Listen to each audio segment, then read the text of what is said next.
And as always, inform everybody that it's being recorded and broadcast live.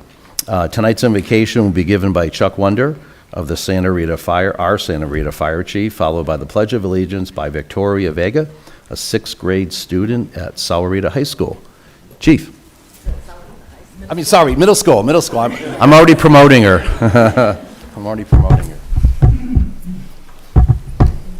Good evening, Mr. Mayor and Council. Please join me in prayer. Dear Heavenly Father, as we enter this new year, we humbly come before you with grateful hearts, thankful for the opportunity to gather in service to this community. This new year calls us to remember your faithfulness in the past, to renew our purpose through you, and to look ahead for hope for a year shaped by unity, progress, and continued growth under your guiding hand. We give thanks for the people who make Sarita such a remarkable place to live, the families, neighbors, and residents who reflect your love through their kindness, involvement, and care for one another. We are so grateful for the dedicated town staff whose professionalism, diligence, and quiet leadership serve this community faithfully and help ensure that Sarita continues to thrive. We ask for your wisdom, discernment, and guidance for the mayor and council members as they carry out the important work set before them. May their decisions honor you, their discussions be guided by truth and respect, and their actions reflect a genuine desire to serve the common good, both now and into the future. As we move forward into the year ahead, we ask your protection and blessing over our first responders and public safety personnel. Place your hand upon those who place themselves in harm's way to protect others. Grant them safety, strength, courage, and peace, and remind them that their service is valued and deeply appreciated by the community they serve. In your son's name we pray. Amen. Amen. Thank you. Victoria.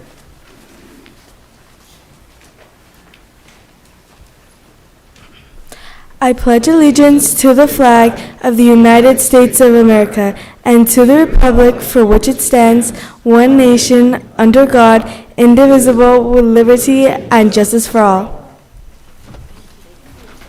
Thank you, Victoria, for being here. I think I had Sahuarita High School marching band on my mind.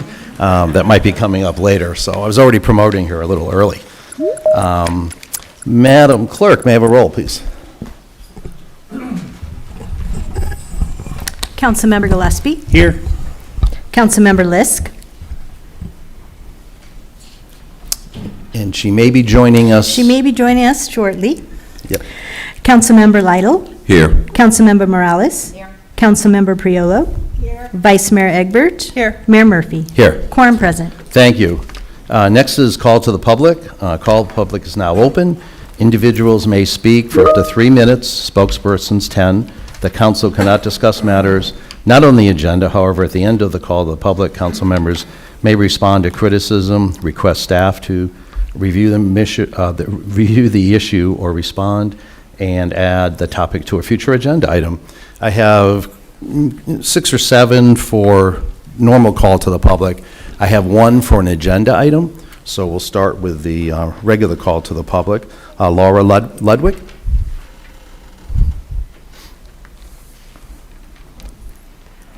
And there's a little, I don't know if you've spoken here before, there's a little light system on there. The green is the beginning of 3 minutes. When the yellow comes on, you have 1 minute left. Great. And when the red comes on, you get parachuted out. Okay. Okay. Sounds good. All right. Well, thank you. Good evening. My name is Laura Ludwig. I am here representing the Sahuarita High School Music Boosters. And so why we're here today is that I just wanted to let you guys all know that the marching band at Sahuarita High School has been invited to represent the entire state of Arizona at the Salute to Independence Parade in Philadelphia this summer.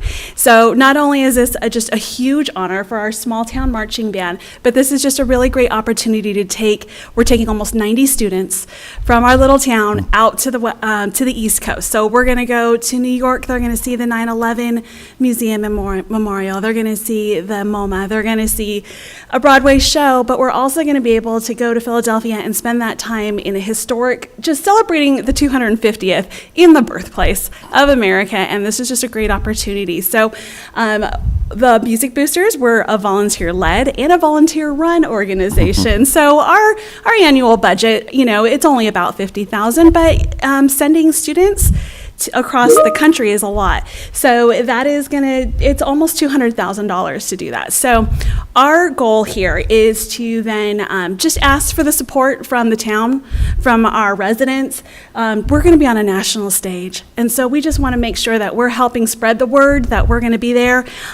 So we have these brochures, and they're going to be in the back, that if you guys want to pick up, there's different ways to donate as well. And tax credits right now are still really important right now. So if you have time and you can donate up to $200 for a single or $400 for married, and it can still go towards your 2025 taxes. So we have a couple students here as well that are going to speak, and I just wanted to just say thank you for your time. And yeah, I think that's pretty much it. Thank you. And we saved the parachute. You didn't get to the red, so All we're right. good. Thank you. Allison Werner?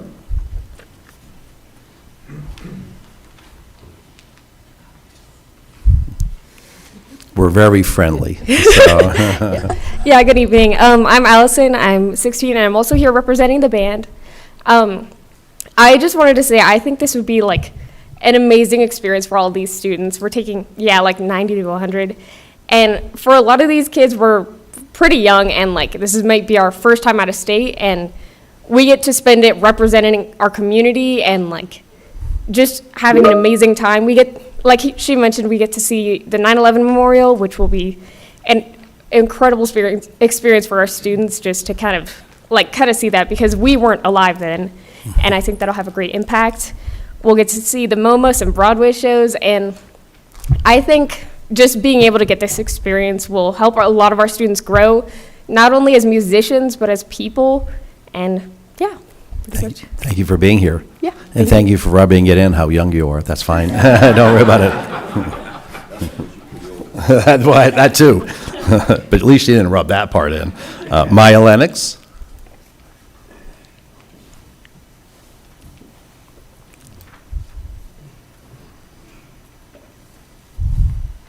Good evening. Good evening. My name is Maya Lennox. I am a current senior at Sahuarita High School, and I'm a member of the Sahuarita Mustang Marching Band. I'm really excited about this opportunity to go to Philadelphia. This is like a huge moment for us. We're taking about 90 of our 105 sized people band. And it's insane, because like my freshman year when I started, there was only about 60 of us, and now we get to go across the country to represent the state of Arizona in the Philadelphia parade. It's a super exciting experience. The thing is, though, 90 people across the state is going to cost, well, not across the state, across the country is going to cost a lot of money. So we're working our hardest to try and get different types of fundraising. We've talked about tax credits. We have a website set up where you can donate to the cause. And yeah, we're doing all we can to try and make sure we can get everybody and all of our equipment across the U.S. just so we can perform for Philadelphia. Right. And yeah, I think it's going to be a really, really a good experience for all of us. Great. Thanks for being here. Appreciate it. Rick Corrado?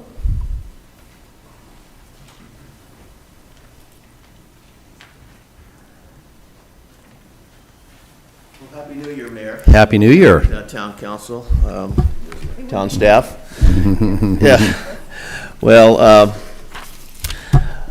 I know you're likely getting tired of seeing me every month No. up here, and it's not because I have nothing to do but to come and call you out. But frankly, I've actually commended you in the past for your attention to the needs of the community. However, I come because I'm deeply concerned. I'm really worried. There's just not enough concern being given to the Copper World mining project. So I again need you to focus and reflect on some of the many unforeseen consequences of its operation. And if we can't stop it, at least mitigate and control the damage to the air, water, and environmental quality. Santa Rita Road and Sahuarita Road are the planned main conduits connecting the mine and Highway 19. Poisonous chemicals and tailing dust will be inadvertently or advertently, take your choice, spread along the corridor. Trucks will pass by our schools. The danger is inherent. Has anyone considered the long-term deterioration to our roads? Who will ultimately pay for road repair?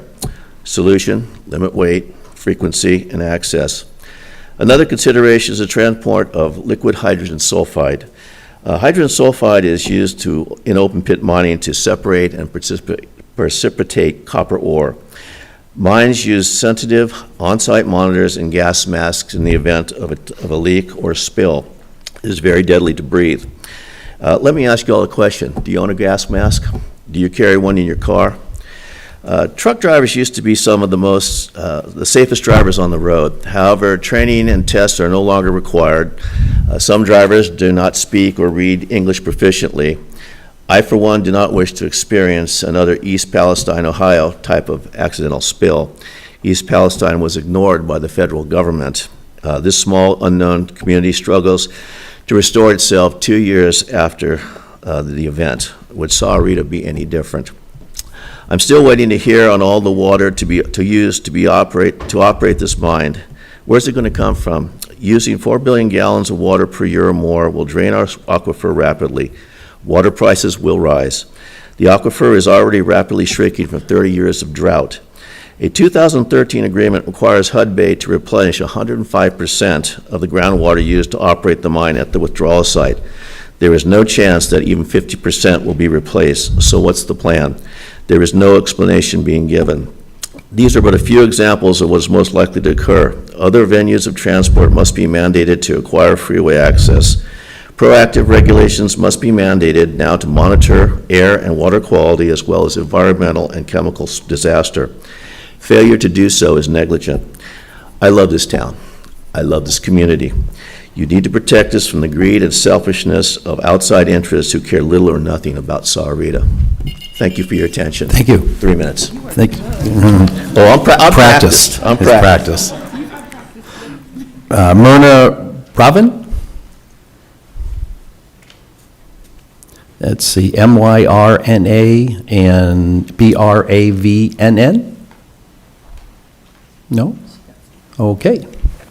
Mark Mandel?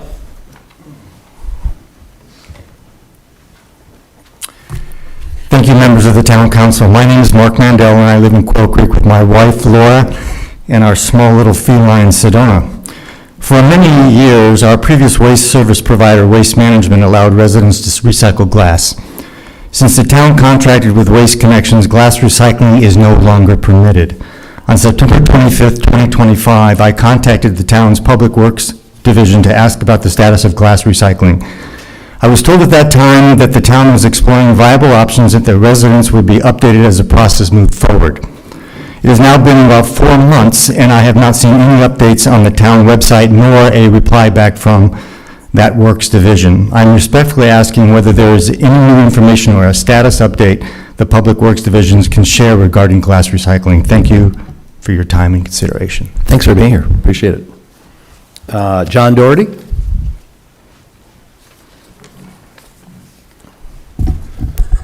Good evening. Good evening. Mayor Murphy and members of the council. My name's John Doherty. I'm Executive Director of Save the Scenic Santa Rita's. On December 30th, we sent a public records request through the portal for documents related to an item you discussed earlier today, the Sahuarita Rosemont right-of-way encroachment license. We've received no reply. I sent a copy of that request to each of you a couple days later. No reply. Obviously, you all are concerned about it because you just talked about it in an executive session. We respectfully request that you expedite and produce the records we requested because they go straight to the point the other gentleman just made. This town entered into agreement with Rosemont Copper that the copper company said they would replenish 105% of the water they use in this immediate area. There's overwhelming documentation provided by the state of Arizona, and I provided copies of that documentation in the letter to you, that it cannot be done. We request that the council immediately move to terminate that agreement, which allows Hudbay to transport water from their well field down the Sahuarita Road out to the mine site east of the Santa Rita Experimental Range. That pipeline controls what happens to this community, and you have a responsibility to protect the people of this community before the town, because in that agreement, You guys provided indemnification for the town to protect the town's well from failing, but you did nothing for the citizens of this community who are going to see their water rates go up because Hud Bay Minerals is going to pump 4 billion gallons of water a year from the groundwater table and replenish virtually nothing. The time is now. It's no time to delay. We are holding a meeting Saturday, 1 p.m., Sarita Unified School District. You all are invited, as well as everybody here in the entire community, and we will lay out blow by blow, piece by piece, evidence by evidence to support what I'm telling you here today. It's time for this town to stand up and take a stand and protect this people from this mine. And as far as the number of trucks coming through, 40,000, one every 15 minutes, 24/7, 365, carrying hazardous materials, explosives, copper concentrate, up and down the road. We know it because it comes right out of Copper World's previous federal documents when it was known as the Rosemont Mine, but Copper World hasn't said it to anybody. No one. And this community council has not done anything, zero, to inform the public of the threat that's coming. That's negligent, and it's time to stop. We really respect your work. We expect you guys, you're running for office and representing the public. I take my hat off to you. But this is a critical issue, and now is the time to stand up and take a position to protect the citizens of this community ahead of Copper World, Hud Bay Minerals, based in Toronto, Canada. Thank you very much. Thanks for being here. That's all the call the public cards that I have. I'm sorry. Yes, come on up. No, no, that's not the one. What's the topic? Corridor? Sorry.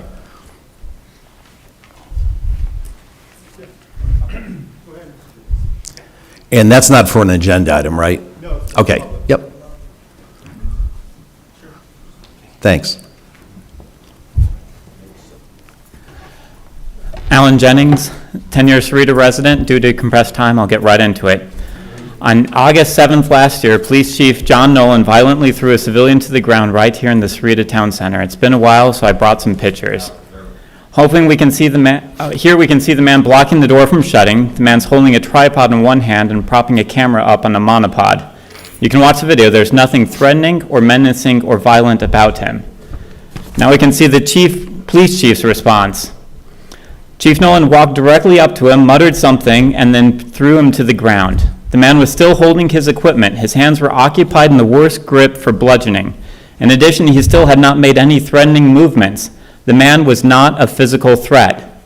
In addition to the equipment rendering the man ineffective of any assault, the equipment posed a liability. Chief Nolan's actions not only raised the risk of injury for himself and the man, he took actions that appeared to deliberately put the man's property in jeopardy.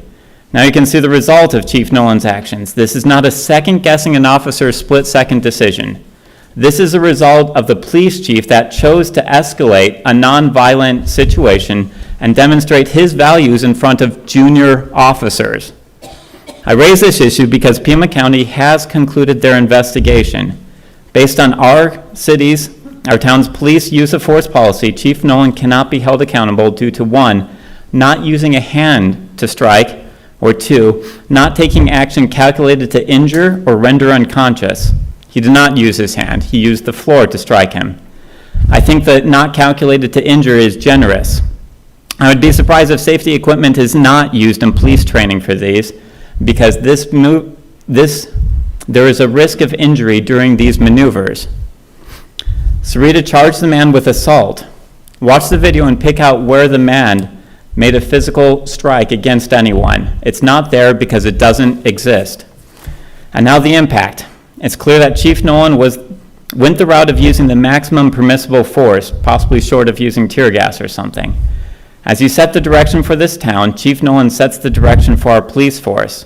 As juries learn of trumped-up charges coming out of Sarita, how are they supposed to react when they're sitting on a domestic violence case?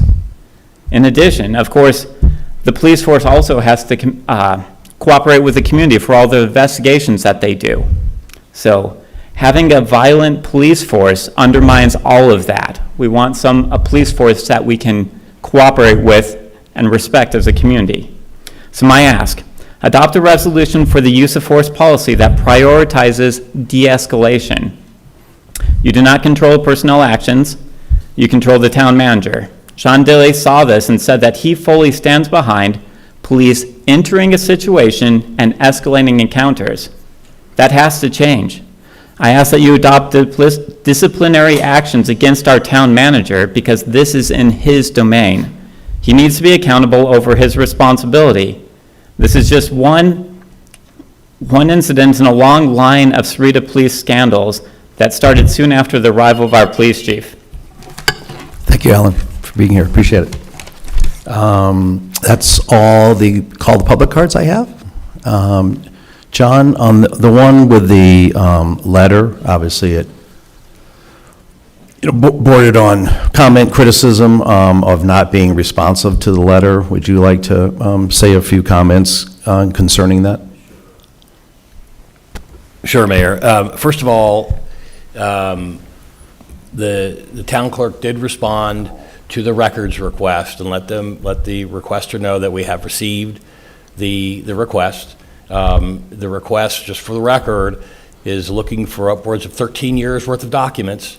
And so just inherently, that's going to take some time to be able to provide those documents. So wanted to clarify that one. As far as the town essentially repudiating the contract or the license, that in my opinion would put the town in substantial liability potentially if the town simply canceled a right-of-way agreement based on the possibility that the other party won't be able to perform to the standard. I mean, there's a lot of, I don't want to get into too deep into the weeds in the legal analysis, but as far as the agreement itself goes, the letter makes a number of allegations that aren't accurate. The HUD-Bay and its predecessor have paid the annual license fee every year. We have records of that. The report, there's been no well drilled. There's not even a permit yet from ADWR that's been approved to drill the well. So there's no well, there's no pipeline. The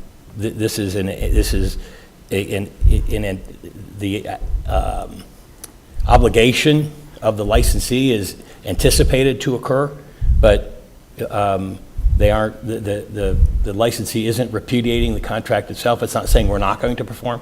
In fact, there's nothing to perform. There's no reporting to make because there hasn't been a well drilled. There's no pipeline. So the recharge reporting requirement just isn't even triggered, in my view. So, and I would just caution that the town or the council should avoid revoking or unilaterally repudiating an agreement because of maybe something might happen or maybe something might not happen. I think that would put the town in a serious potential liability of breach of contract itself. Okay, thank you. Appreciate that. I'll close the call to the public and now move to brief summary of events. Councilman Lytle. Mr. Mayor, council, and audience, I have been to several meetings for the Sarita Mustangs Marching Band, and I can honestly say that we need to do all that we can to help them, all that we can. They're not just representing the town of Sarita, they are representing the entire state. Every nickel counts. We want to do whatever we can to help them. The commercial areas that we use, I don't care if it's Lowe's or Popeyes or whatever, ask them, talk to everyone. This is something that needs to be done. This isn't just something for us old people. This is something for this entire state. The entire state. Our band has been selected from everyone else in the state. that says a lot for it. These kids have worked hard. Their director has worked hard. Let's reward them. And I say reward because this is a reward. The education that they receive in Philadelphia and New York are something that they would not get just from a book. They will get to see where the Declaration of Independence was signed. They will get to see the Liberty Bell that we all see and speak of on a daily basis. They will get to see all these. That's a very historic thing, and it's something that's necessary. Thank you. Thank you. Councilmember Morales? Just to add to that, can you hear me? Just a little closer. Just to add to that, the students actually passed this pamphlet around. If anybody's interested in making a donation, there's some codes right here that you guys can bring your phone up to and get the donations going for them. Thank you. Kim, are you on the, can you hear me? Yes, I am. Do you have anything to report before I forget? On Friday, February 13th, Councilmember Morales and I will be doing coffee with council over at over in Quail Creek at the coffee shop. And everyone is welcome to attend. Thank you. That's all I have to report. Thank you. Appreciate it. Councilmember Priolo?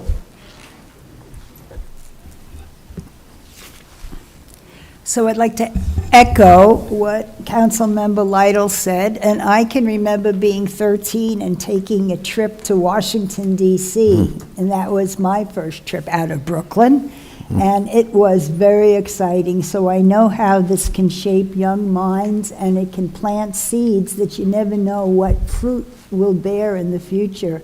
So let's all rise to the occasion, be generous, donate, and let's get those kids there. And then, in terms of things that I've been involved with, so number one, I went to the Sahuarita Unified State of the District Luncheon and got to see the amazing collaboration between the school district and our town. And Dr. Valenzuela was very complimentary on the collegial, collaborative relationship that we have enjoyed and continue to enjoy for years. And the kids danced, and the jazz band was awesome, and the cars. It was just a grand event, and we're very proud of our school system. And I know in my heart those kids are going. So it's going to happen.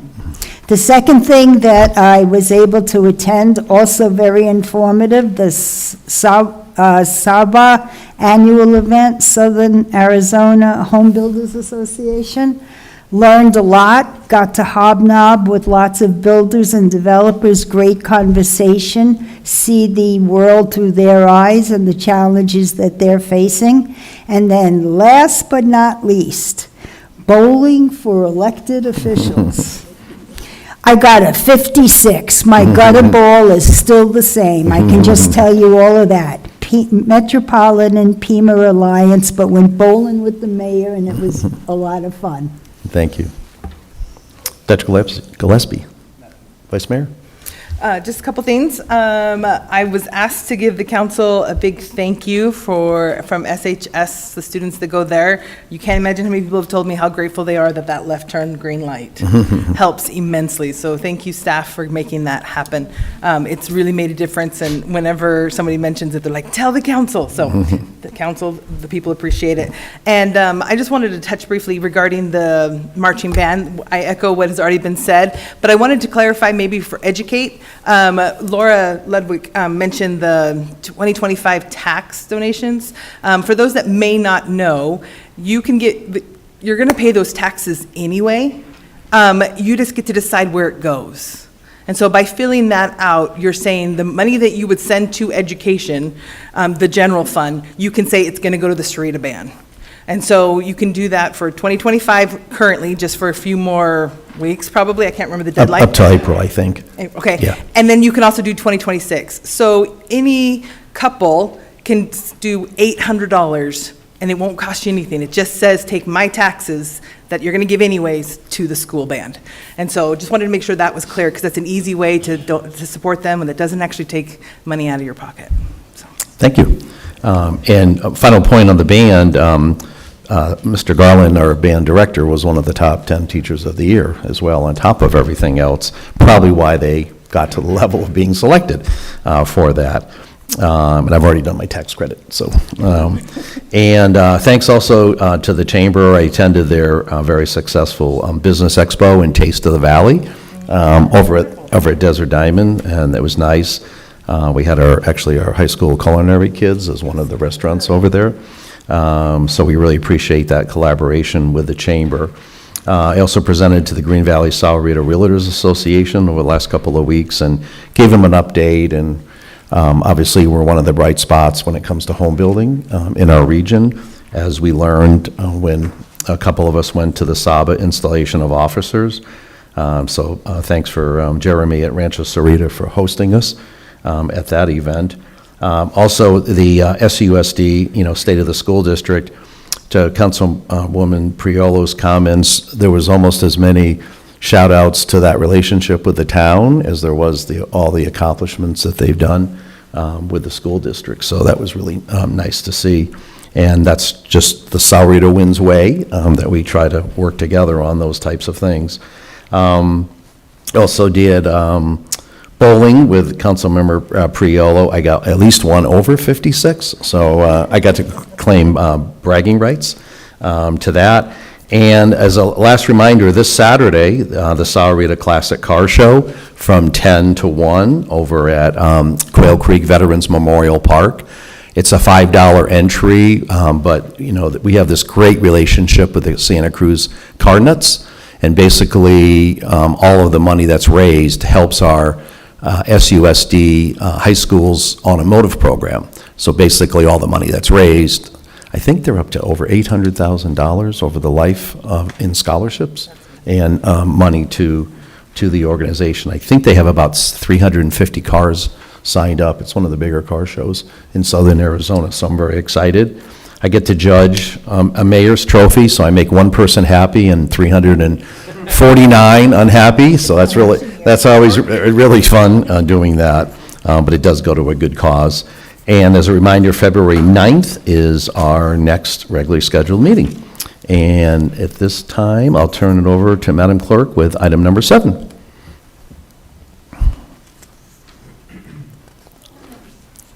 Item number 7 is the town manager's report.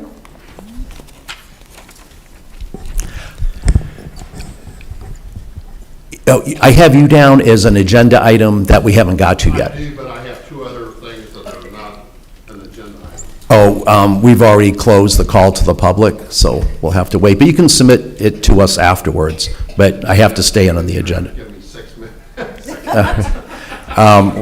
Order right after the council. Yeah, quarter me after the council meeting, I'll be able to happy, but we've already moved off of that, so once I've closed the call to the public, I've got to move on. He was supposed to say something to you before he closed. Sorry, well, but we're going to be here every month. You're allowed to submit it afterwards. Shane? Thank you, Mr. Mayor, members of the council. It's a pleasure to be here with you tonight. It feels like it's been a spell since we've had an actual presentation due to the holidays and how our council meetings have played out. So excited to be able to provide this update to the council.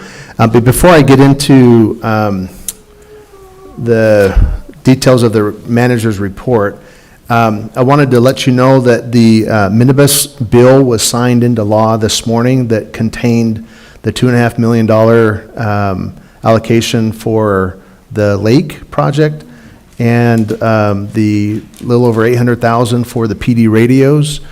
And then we believe it also included, we think it's around $600,000 to continue the mitigation effort on the FUD site for phase 1. So we believe it includes that. We'll get some more detail on that in hopefully this in soon quick order, and I'll let you know for sure. But very, very, very excited that bill passed this morning. We're signed into law anyway, and we'll be working with the various agencies, federal agencies, to know what that process looks like to get that money into our community and serving its intended purpose. I'll be out this week to the ACMA conference, and Beth will be here as acting.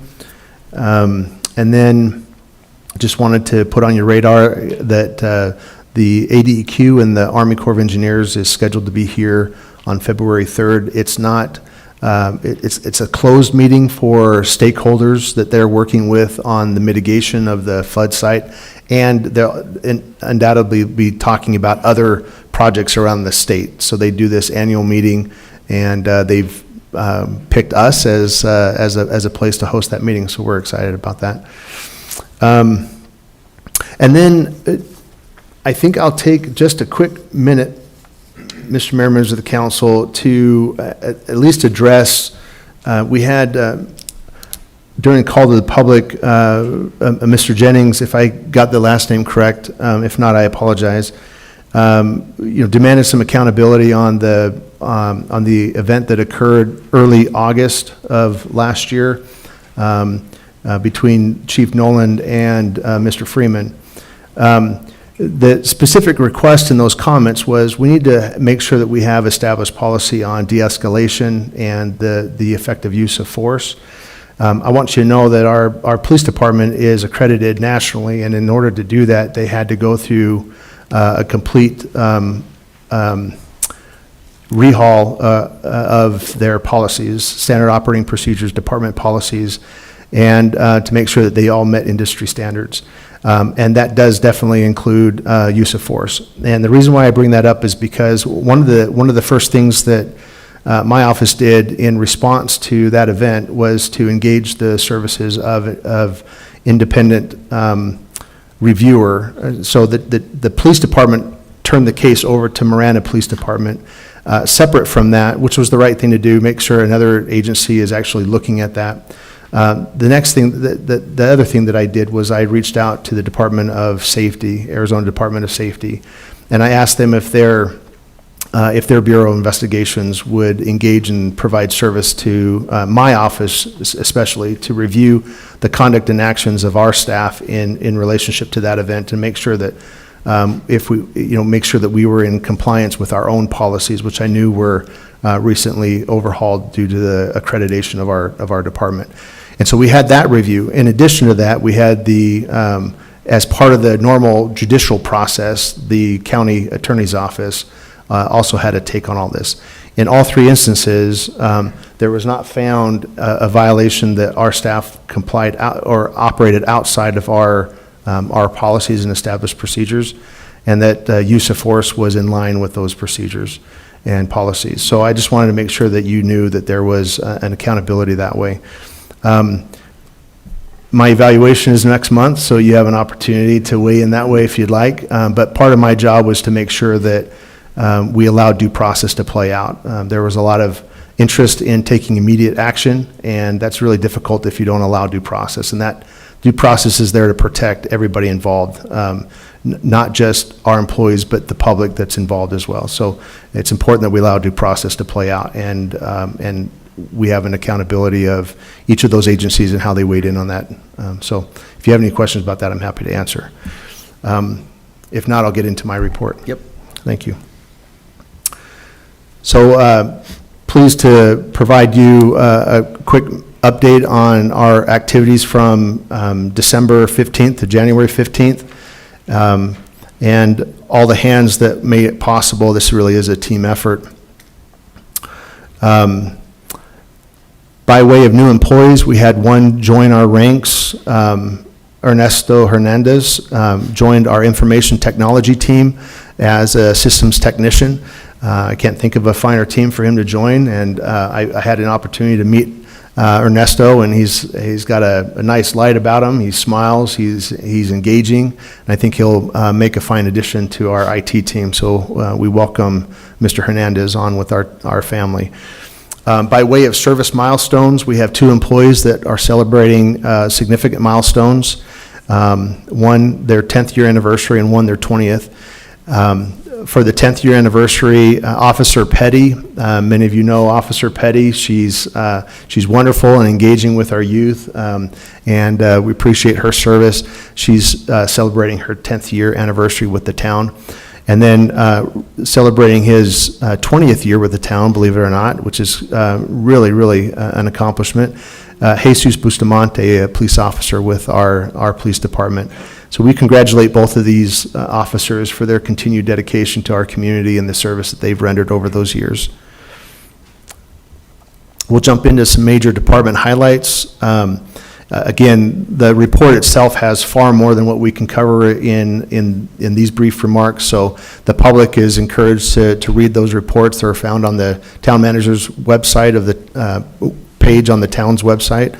But just to cap some of those events on the police department side, on December 15th, the PD hosted their annual Cops and Kids event. There were about 50 students that participated.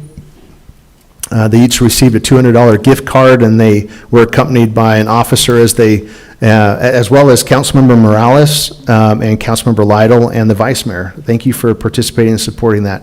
But they got to go around in Walmart, and it's just really a lot of fun to be there and watch those kids have an opportunity to get some of the things that they need. In municipal court, our very own town magistrate celebrated her 20th year with the town. Now that is a huge accomplishment. We really appreciate Judge Avalez. In the park side, Man and Maze Disc Golf, the 27-hole disc golf course has reached substantial completion. I don't know if you've driven up and down La Valita and you've seen the cars now on that west side or east side parking lot. They're just taking advantage of it. They love it. But it's now open to the public, so we encourage the public to get out there and enjoy that amenity and have some recreational fun. The Winterfest, of course, happened in December. It was vibrant. It was a celebratory moment for our community to come together during the holiday season. The success of the Winterfest was made possible through strong collaboration and support across the town departments and community partners. Next slide. In Public Works, a major safety and efficiency upgrade was completed. We've already referenced it tonight. Vice Mayor commented on it. The installation of that dedicated left turn lane at the intersection of Salvadita Road and Desert Gym.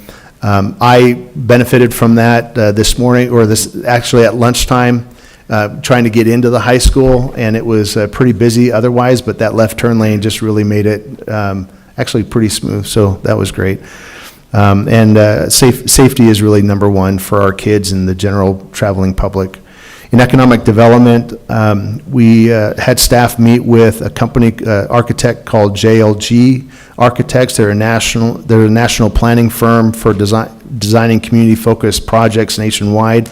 This is the architectural firm in partnership with Mosaic and doing the ice rink up there, and you see it on I-10 going east. It really is something special. Big project. But they came here to look at the town of Salvadita, and our economic development team hosted them well and answered questions, and they were just really engaging, and it's exciting to get that kind of public attention. So that's great. Next slide. We'll jump into some capital improvements to close up the report for tonight.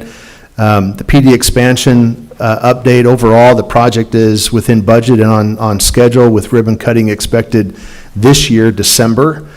So we see a big wall installed. They'll start working on now the undergrounding of utilities and the expansion of the south wing for the property and evidence component of this phase. And so both of those we plan to have starting in February. So stay tuned. Also, you'll see some activity over by the courthouse. We're expanding that parking lot, making a larger secured area for staff. As currently we're busting at the seams there, and we need to expand and make sure we're taking care of our staff. So we have a quick groundbreaking ceremony scheduled later this month, and excited for that project to get underway. In community development, we've got the planning and zoning staff busy wrapping up the public engagement portion of our 10-year general plan update. 60-day public notice review period has closed at this point, and comments that have been received are being integrated as appropriate in the draft plan. The next phase will be public hearings and adoptions, and you've seen that kind of start popping up on your calendars for February and March. So we're excited to get into that next phase of the project. Next slide. Members of council, I'm willing to answer any questions that you might have. Oh, thanks, Shane. Any questions? I just wanted to tell staff and Shane the appreciation for this report. It's amazing how often the residents will ask me questions and the answers are sitting right there. And it's just really convenient when I go to events and I'm asked to speak on what's going on with the town. It's really a great resource. So thank you for that. And I appreciate the combined report, because over the years, everybody's department would come in separately. It was really hard to keep them together, so I appreciated you tying those in, especially when I'm doing interviews and things. It's one place I have to go to find those. Any other questions? Madam Clerk, item number 8. 2026 legislative session update. Thank you. Mr. Smith, Luke Smith, our management analyst, will present this item, and I think maybe Karen Cruz might be on. She will not be joining us. Oh, not be joining us. Okay, Yeah. thanks. We're saving her for later on. Okay. All right. Things when they get heated up. Yeah. So thank you, Mayor, Vice Mayor, and Council. I'm excited to announce that the second regular session of the 57th Annual Arizona Legislature has opened as of July 12th, 2026, and it is scheduled to end 100 days later on April 25th. Whether or not that actually happens is a matter of speculation. We have a GOP majority with a Democratic governor. The date to watch is crossover day, which is February 27th. The bills that survive that are the bills that could become law. Some of the top issues that we're looking at are budget and tax conformity, dealing with the federal changes, largely due to the big, beautiful bill. Data center incentives are a topic of big debate. The governor and the legislature debating on tax cuts. Prop 123 expired last year, and so they're looking at renewing or reworking language on that. Housing affordability is a big issue. When we didn't have a chance to meet with the governor, this is something she got really excited about and trying to help people with. And water policy, being in Arizona will always probably be an issue. This session is on pace to set record in terms of the number of bills submitted. As of 5 p.m. today, there were 1,400 bills that had been submitted, 942 on the House side and 458 with the Senate. Probably partially due to this being an election year, and so there's a lot of activity. So we'll keep an eye on those and see which ones pass the deadlines to be heard. Late last year, we were talking with a lot of legislative staffers, and the general consensus was that there would not be a lot of wiggle room in the budget. We learned today that revenues are actually a little higher than anticipated, and with Prop 123, there could be an extra $300 million in the budget. We're waiting for some border security reimbursement dollars, which is $700 million. So they're thinking now they might have a little money to work with, but this does not take into account yet the tax conformity. All right. Late last year also, we had these legislative objectives of the town to protect local control, protect revenue streams, advocate on behalf of the town's needs, and prioritize public safety and community protection. So with that, we take that filter and we look at the bills that are being proposed and which ones we need to be concerned about. So as of the time of this presentation, there were 7 bills submitted for water management and conservation, 8 bills submitted for public safety, infrastructure. I don't think this is going to fit on the screen here. Let me see if I can scroll down. Nope. Anyway, there's some bills submitted. In total, there were 33 bills that at this time that we were taking a look at and monitoring to see if they're going to move forward and if we should be concerned.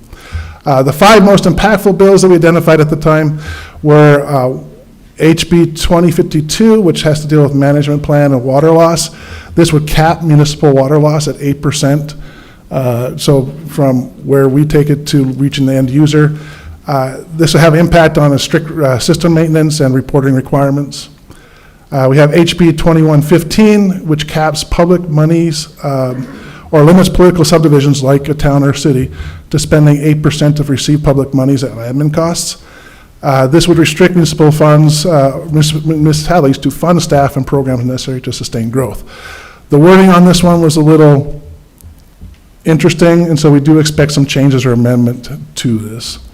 HB 2134 deals with critical infrastructure and foreign adversary prohibition. So any country deemed a foreign adversary, we would have to make sure that we're not basically using products or services from that country. This could present or complicate procurement, as we have to have security and reporting mandates. There's a couple other bills that have come up lately also dealing with foreign adversaries. HB 2139 deals with public record response requirements and complaints. mandates a 15 business day response window for public record requests with detailed tracking and status updates. This would increase administrative burden to the town's clerk office and necessitating a robust tracking system. And then finally, the last bill we have here included is online sharing repeal, or home sharing repeal, sorry.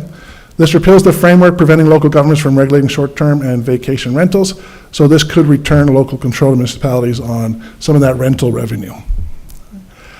So continuing actions.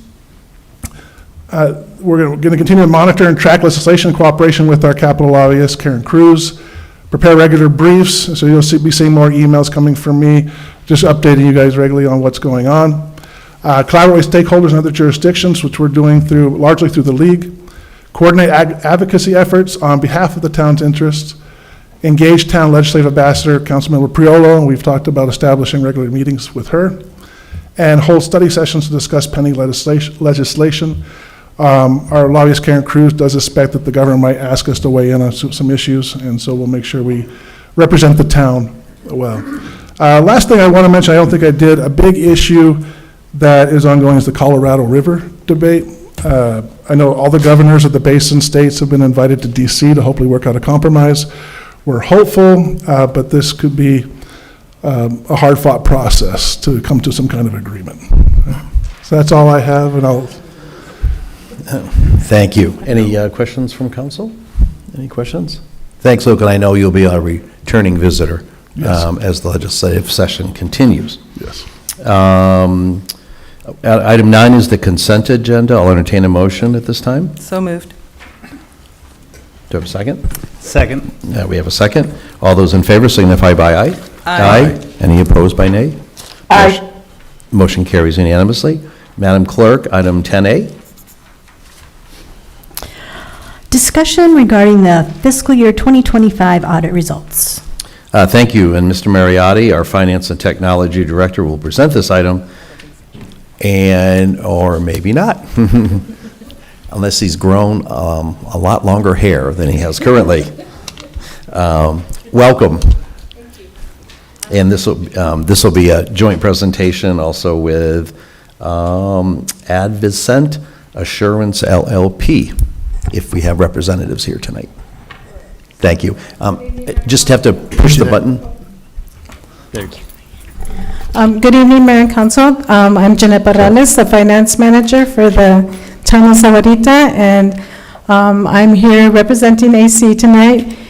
And I will be introducing the town's independent auditor, Dennis Maschke from Advicent.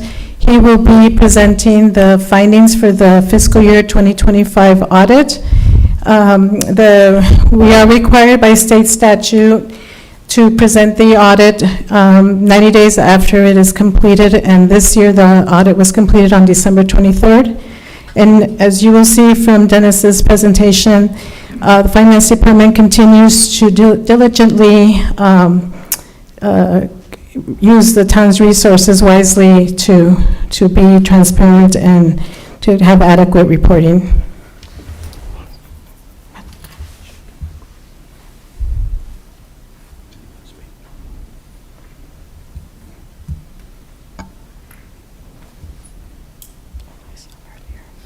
Okay. Yes. So there's Dennis in the lower left-hand corner. Dennis, can you hear us? Yes, thank you. Thank you, Jeanette. Good evening, Mr. Mayor, council members, and community. Thank you for taking the time to go through the audit results with me this evening. If you can pull up the slides, Jeanette, I want to go through each one of the reports that we issue just very briefly and give you the highlights to them. But first, before I go through those reports, I want to talk a little bit about the audit timeline. An audit takes us several months to go through. So this year in September, we issued our engagement letter and we had discussions with management so we could set our risk assessment process to make sure we were looking at all the large account balances and activity throughout the year. Then in October, we start some remote planning where we're doing analytical procedures. The third thing, as part of the audit, we come out for actual field work where we have a team that comes on site. looking at cash receipts and invoices, substantiating the balances, and reviewing the activity from one year to the next. And then ultimately, our goal is to issue the financial statements and all the related reports by the end of December. So Jeanette, if you want to change the slide. One of the things you might notice this year is a change in the name. We were formerly called CWDL, Certified Public Accountants. We had internal organizational restructuring, and we thought this would be a good time to kind of rebrand ourselves and change the name. All the team members that were part of CWDL in Arizona are with Advisant. So I was the partner last year with CWDL. I'm the partner on this year's audit, as well as all of the associates and senior managers and team members on the audit are a part of Advisant as well. So it's just an organizational restructuring. We worked with the town's procurement department to make sure we did that properly. Next slide. This is where I talked about the timeline where we start the audit process in September and go through December to finalization. Next slide, please. So the first report we have, this is the large document called the Annual Comprehensive Financial Report. This year we issued a clean, unmodified opinion. That's the same type of opinion that we have issued in the previous year as well. Our responsibilities are to design procedures to analyze transactions on a test basis, so we don't look at every single account, but we use materiality and a risk-based audit approach to make sure we're looking at those large dollar amounts so we can give that opinion on whether the financial statements are materially correct. There were no new accounting standards to implement this year.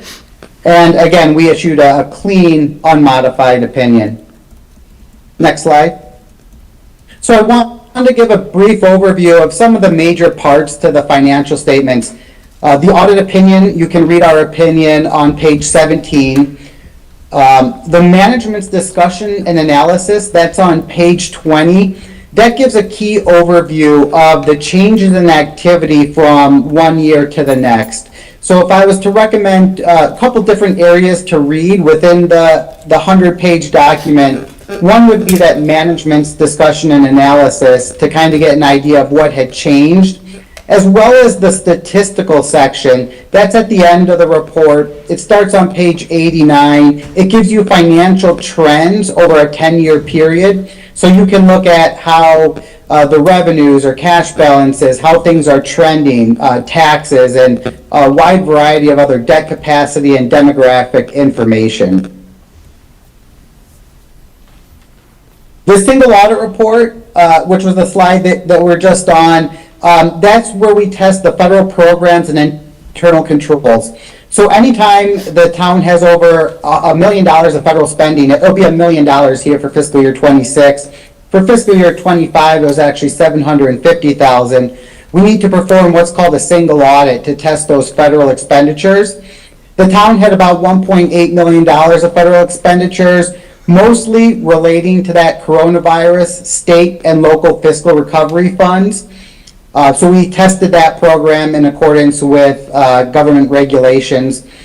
We gave an unmodified, again, a clean opinion on the schedule of expenditures of federal awards, and both within the federal awards program, as well as the internal control procedures of the town, we did not identify or report any material weaknesses or significant deficiencies.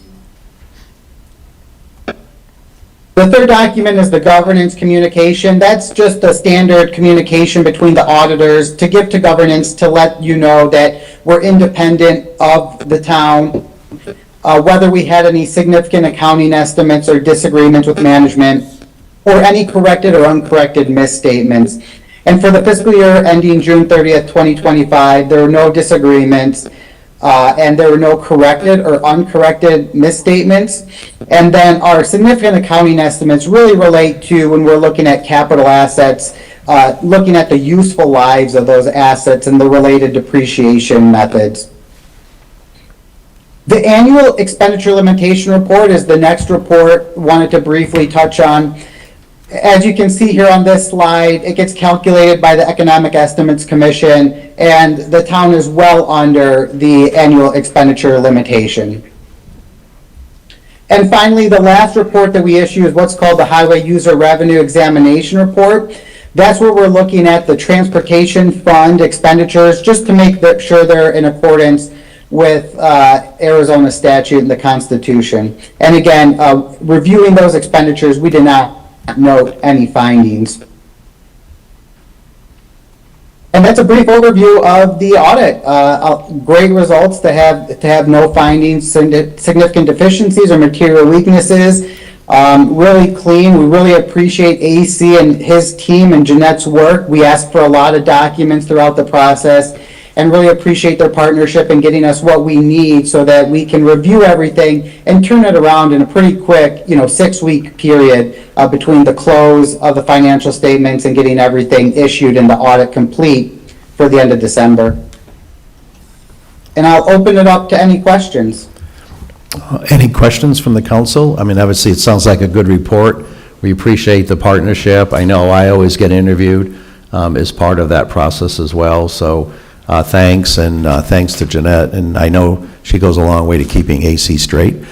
So it's a team effort, as I know AC always says. The mic is muted. I can't hear if there are any questions coming through. Oh, okay, we'll work on, well, he can't hear us, I can't. Doesn't help if I tell him. Can you hear me now? Yes, now, yep. I just appreciate, passing on my appreciation for working with your group. I know I get interviewed as part of that audit process, and we have a great team that watches our dollars and cents, and they're a multi-year award winner on how they report, and as AC says, it's always a team effort, and we appreciate, Jeanette, you being here. Thank you, thank you. And yes, I would also like to add that we do have a great team, and we work very well together, and also with the auditors to Thank you. Shane? Thank you. I mean, I'll ditto Jeanette's comments, but I'll also, if you think back as a council, this is the kind of audit report that, every manager Dreams about, dreams right? and hopes for. But if you think about the past year that we had and some of the events early on in the year, to come out with this kind of audit report, it shows a resiliency in our organization, the ability to self-initiate opportunities to strengthen policies and procedures and our workflow. So credit to staff, and appreciate the opportunity to be able to present you guys with a clean bill. Thank you. Thank you. Council good? Thank you. Madam Clerk, item number 10B. Item 10B is a discussion and presentation regarding the Sonoran Corridor SR 410 update. Thank you. And Nalo Nalavale, our Public Works Director, will introduce the item. Representatives from WSP, the engineering firm, for the Sonoran Corridor project are present on these items. Nalo, go ahead and do a quick introduction, maybe who's here. I have one call to the speaker card, so I'd like them to go first. Okay. And that way, maybe if they hear something from either council and or the public, that might help them as they present. Okay. But go ahead and do the introduction. Thank you, Mr. Mayor. Good evening. Happy New Year, Mr. Mayor, members of the council. Tonight, we have WSP, the leading engineering firm here. They'll be the leading engineering firm on the Sonoran Corridor project. They'll be presenting an update on where we're at with the project tonight. So with that, I'll just go ahead and turn it over to WSP. Okay, well we'll go with the, Mr. Howerton, do you want to come up? That's your agenda item. And if you want to, because we can't, on a regular call public, we can't comment anyways. If you want to touch quickly on those other two issues. I can do it quickly. Okay, and that way, we can either get back to you or know what your return visit might be commenting on, but we still have to stick to the 3 minutes as much as possible. Thanks. I will. Okay. Mayor and council. One of the worst roads you've got in this city, you would not find in Rancho. De Las Cuentas, that butts up to El Toro, needs to be not gravelled it needs to be replaced. It's terrible. It's one of the worst. It's as bad as Tucson is. I'm telling you. We'll get that one out of the way. La Cañada was years ago, 3 years ago approximately, I asked a councilman about if they were going to widen La Cañada to what Green Valley is. I was told, we'll have the money next year. That's been 2 years ago, hasn't happened yet. You have problems, traffic problems on there. The other problem is,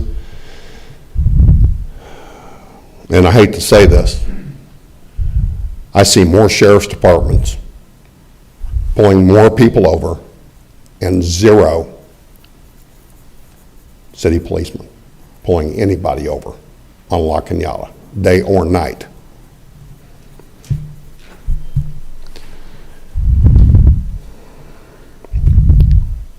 Short one, business ads by the city on the city webpage. Why? Why not put the agenda on the city webpage so people will come here? Because if they would have known, tonight would have been about the I-19, I-10 bypass, you would have had a lot more people in here. You know that I was in here 6 months ago when I'm going to ask the same question that I asked that night and never got an answer.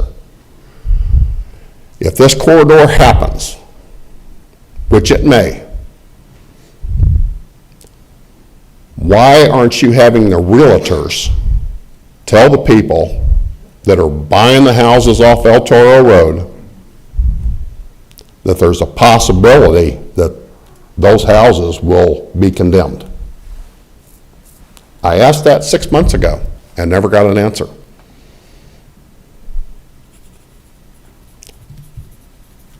Probably still won't get an answer tonight, but I think those people ought to know and be told beforehand that it is a possibility, because I have not seen a no anywhere from the state, and it's out of your hands as being a city, state and federal. So why don't you tell these realtors to tell these people that are buying these houses like crazy over here? And the traffic, you're going to have 3,200 houses. Thanks. What are you going to do about all the traffic you have? Thanks. Thank you. Thanks, appreciate it. Mr. Mayor, can I address well, especially the agenda, are we going to touch on the, all of our agenda items are posted on the town's website. Goes up the Thursday before, 2 Thursdays before Two our town Thursdays council before meeting. the 2 council. Thursdays before our town council meeting, so just wanted to clarify that. Yeah, Vice that's Mayor? what I was going to make sure I covered, but you got that. You can always get that. I wanted to, before the presentation, I wanted to address, and some of the concerns that that the last gentleman just brought up is some of the ones I'm going to respond to as well. The town has been working, this is kind of a history lesson real quick. The town has been working with ADOT for over 15 years, evaluating the potential of a corridor with 2 studies in 2010 and 2013. Following these studies, a series of public meetings were held, and the public supported the consideration of El Toro and Pima Mine corridors for further study. However, considerations of a Pima Mine corridor was discontinued to the right-of-way constraints with the nation. In 2015, the council adopted the Major Streets and Routes Plan Policy Manual, providing a 300-foot corridor along El Toro Road. And in 2016, the council approved a motion to establish an El Toro Road as a key commerce corridor. However, when this work was completed, the area adjacent to El Toro were vacant, unplatted land both to the north and south of the road. Since then, this area has not only been platted, but homes have been built in this area with over 100 completed homes south of El Toro. In absence of a decision by ADOT on the placement of this new road, the town has been unable to require developers to set aside right-of-way for the future road. Therefore, at this time, due to the changes and town growth that has taken place since we have started these conversations, the council can no longer support an alignment that will result in over 40 acres of home acquisitions and demolitions and may result in the splitting up significant residential neighborhoods. Those are my comments. Thank you. Nello?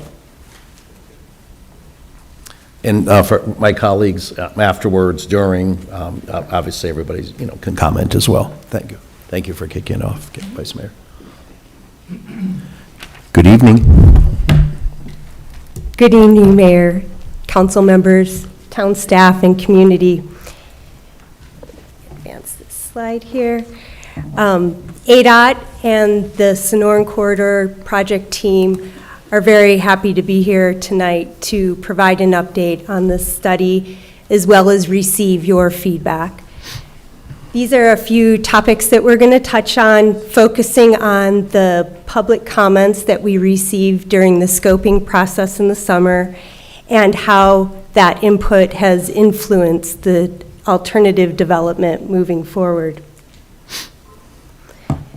We know that the town of Sahuarita has been a partner in this study for many years, so just real quick, going to hit on some of the items here, that this is a Tier 2 study compliant with NEPA requirements for a transportation corridor that connects I-19 to I-10.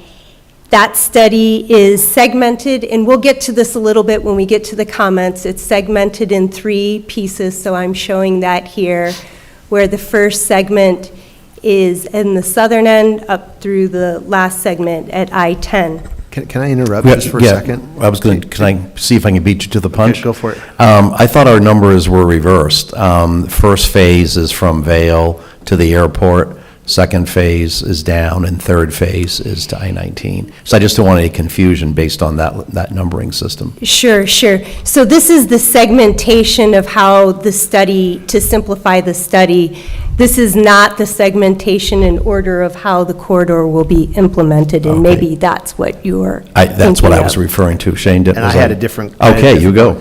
So because this project has been going on for so long, could you, just for the benefit of the public, you said this is a Tier 2 study, would you just take 20 seconds and explain what the Tier 1 study was, what you accomplished through that study, and really what the Tier 2 study is really meant to accomplish? Sure. Thank you. So the Tier 1 study, it accomplished recommending a 2,000-foot corridor after going through an extensive alternative development process. The Tier 2 study takes that 2,000-foot corridor and is looking for alignments within that corridor that will bring us down to a 400-foot right-of-way. And with that alignment, 15% plans are anticipated to be developed, and that will be documented in a design concept report and an environmental impact statement. And am I correct that it's always against the conversation of a no option moving forward? Yes. Okay. Yes. So we'll look at that here in a Thanks. second as well. I'm reading ahead. Yep, you're reading my mind. So this slide shows us the process by which we walk through to develop the alternatives. And it takes us down, getting further refined and further refined. So back in the summer, we came out to the community and we shared the preliminary range of alternatives with them to get their feedback. That's a very important part of this process.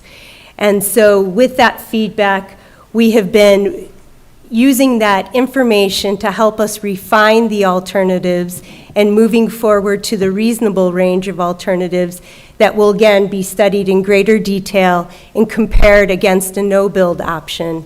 And then of those options, a preferred alternative will be recommended. This study takes about 3 years too, as you can see here on the slide.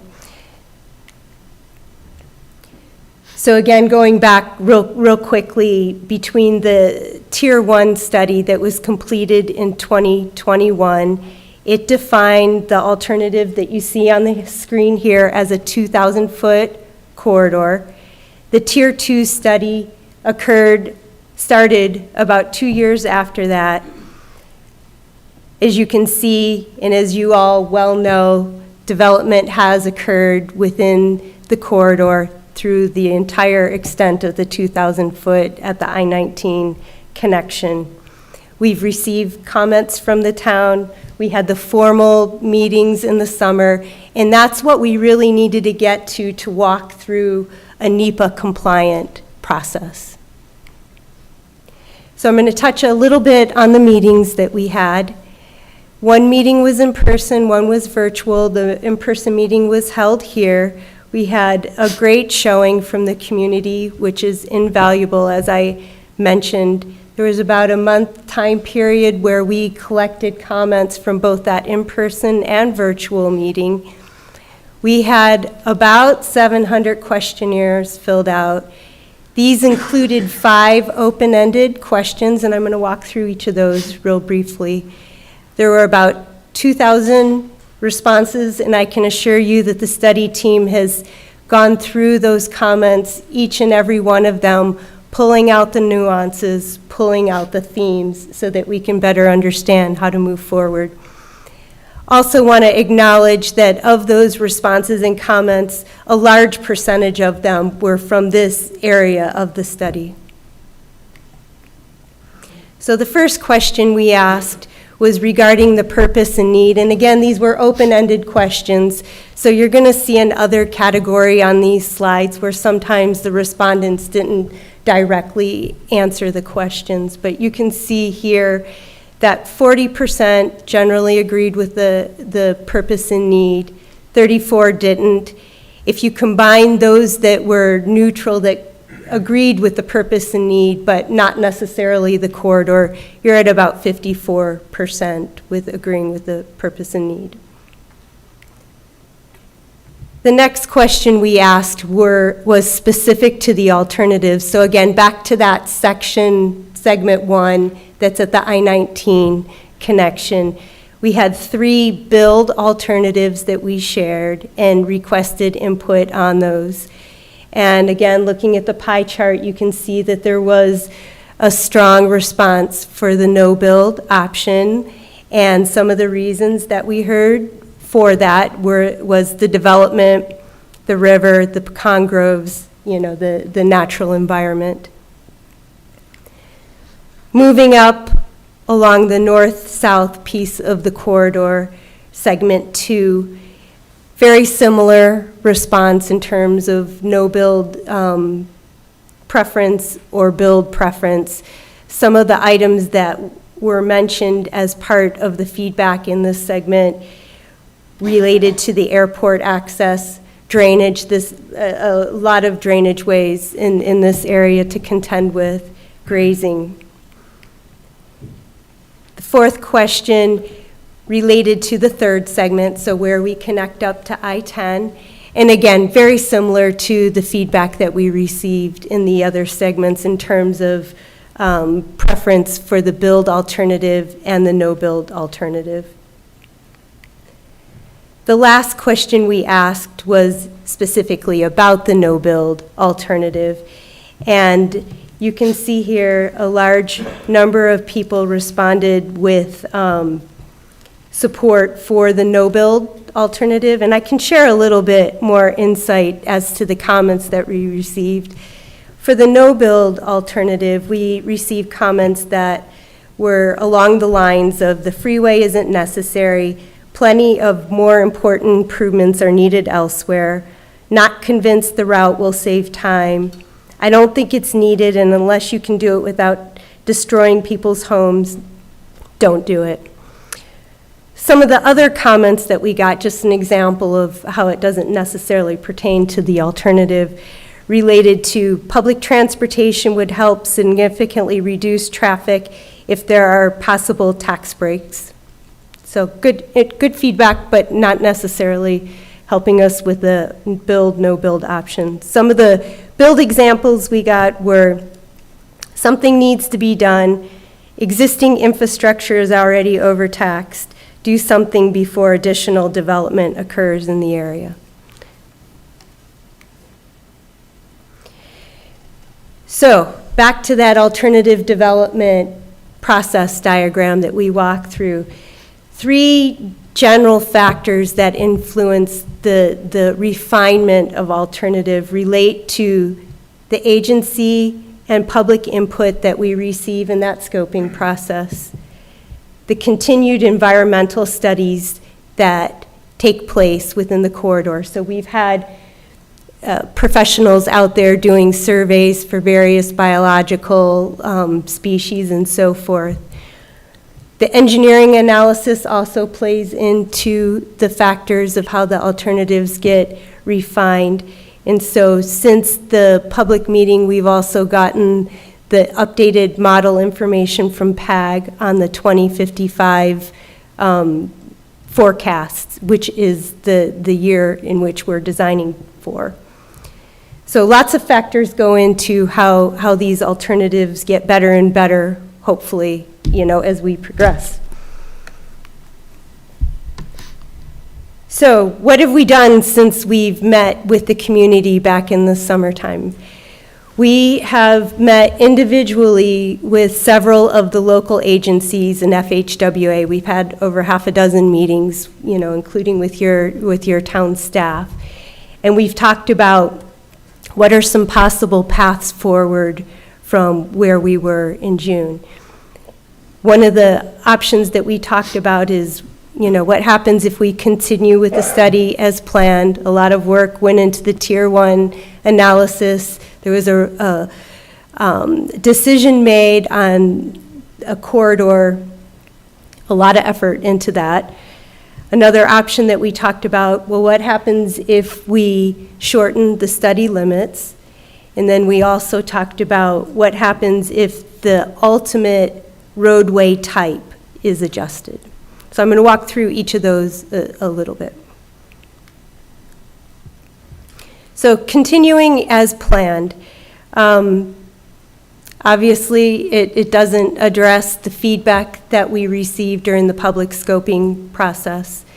It would impact a new development, which has been identified, but it also maintains the long-term vision of this corridor, which is to provide better connectivity for the community, as well as better connectivity regionally and supporting, goals for a lot of the local agencies in terms of economic development. Walking through the option of potentially reducing the Tier 2 study limits. So if we start at I-10 and we continue the study, there are a few logical places, what we term as segments of independent utility, where you have connectivity on either side of the corridor. So we could potentially end the study at Old Vale Road up near the airport as one option. We could continue down further to the south, and we could tie into Sahuarita Road as one option. We can continue further and tie into Duval Mine. So those are a few examples of what that could look like. While you're taking a drink of water, could I just interrupt and ask Please. a question? Is there, because I wasn't aware that a lot of work had been done previously with the San Javier district, to come down for the top blue circle, maybe coming halfway down and then coming west, north of Pima Mine Road through the San Javier district. And, hearing the feedback that you've heard from the community and from the council, yet to be completed, is that out of the possibility that some of the work that was already done? Because I know there's cost, because this is all about the EIS. There's been no conversation of where the funding comes from to actually build this, and I'm thinking, it was $1 billion to widen the road from Tucson to Casa Grande. So I'm not even sure what the cost of this, but if you did come south and then go west quicker, obviously that would reduce a lot of cost. Is that out of the realm of possibility of entering that, and whether it's on this slide or further I can hold? But I just wanted to plant the seed when I had that thought. Sure. No, and I'm glad to answer it now. Like I mentioned, the discussions that we had with local agencies some of these types of conversations definitely came up of other options. And so the study team is looking deeply into those. There are a number of past studies, as you alluded to, that have been done. And so looking back towards those so that we're not repeating decisions that are already made, but looking to see if changes have occurred where, potentially another outcome would play forward, that is being considered. Okay, thank you. I have a quick question. Yes, Vice Mayor? I have a quick question regarding that second blue dot where it would end on Sarita Road. Would that entail Sarita Road becoming the corridor? With this option of the study limits stopping, it leaves the remainder of the corridor unstudied and not, without that 400-foot delineation of where the remainder of the corridor would tie into I-19.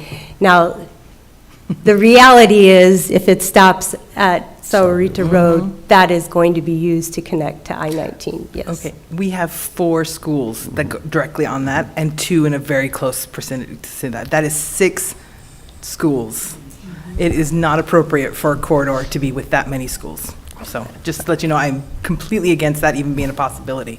That is just insane to even consider, in my opinion. Yeah, and that's why I kind of brought up the point of in between the 2 blue dots, on coming across, going west, which was a consideration, at least by some stakeholders previously. But- Mr. Mayor? Yes. So I think it's just human nature to quickly identify the things that we don't like about this type of road, right? Part of the problem that I experience and I wrestle with as an administrator is, we heard some of the public comment about, why aren't you working better with the real estate agents? Why aren't you working better with the developers? This is not casting dispersion on the process at all. It's just a reality that we face, and that we can't effectively manage our planning unless we have a road, we have a line on the map saying this is where this road is going to go. It's like 2013. This is when this project started, and we're at 2026 right now. And how much longer are as a community are we going to have to wrestle with not having a line on a map so we can start proactively planning and making sure that we're doing all we can to protect that corridor? Because until that line gets on that map, how do we expect any property owner to be a partner with us in realizing that future? I will say that it's short-sighted for us as a community. I really don't want the state to go away thinking that this is not in my backyard kind of community, because we value the fact that we are not Tucson. We value the fact that we want to think ahead, plan ahead, be proactive, and do our part to help not become the driving nightmare that it is to get through. Can I speak that boldly? To get through Tucson.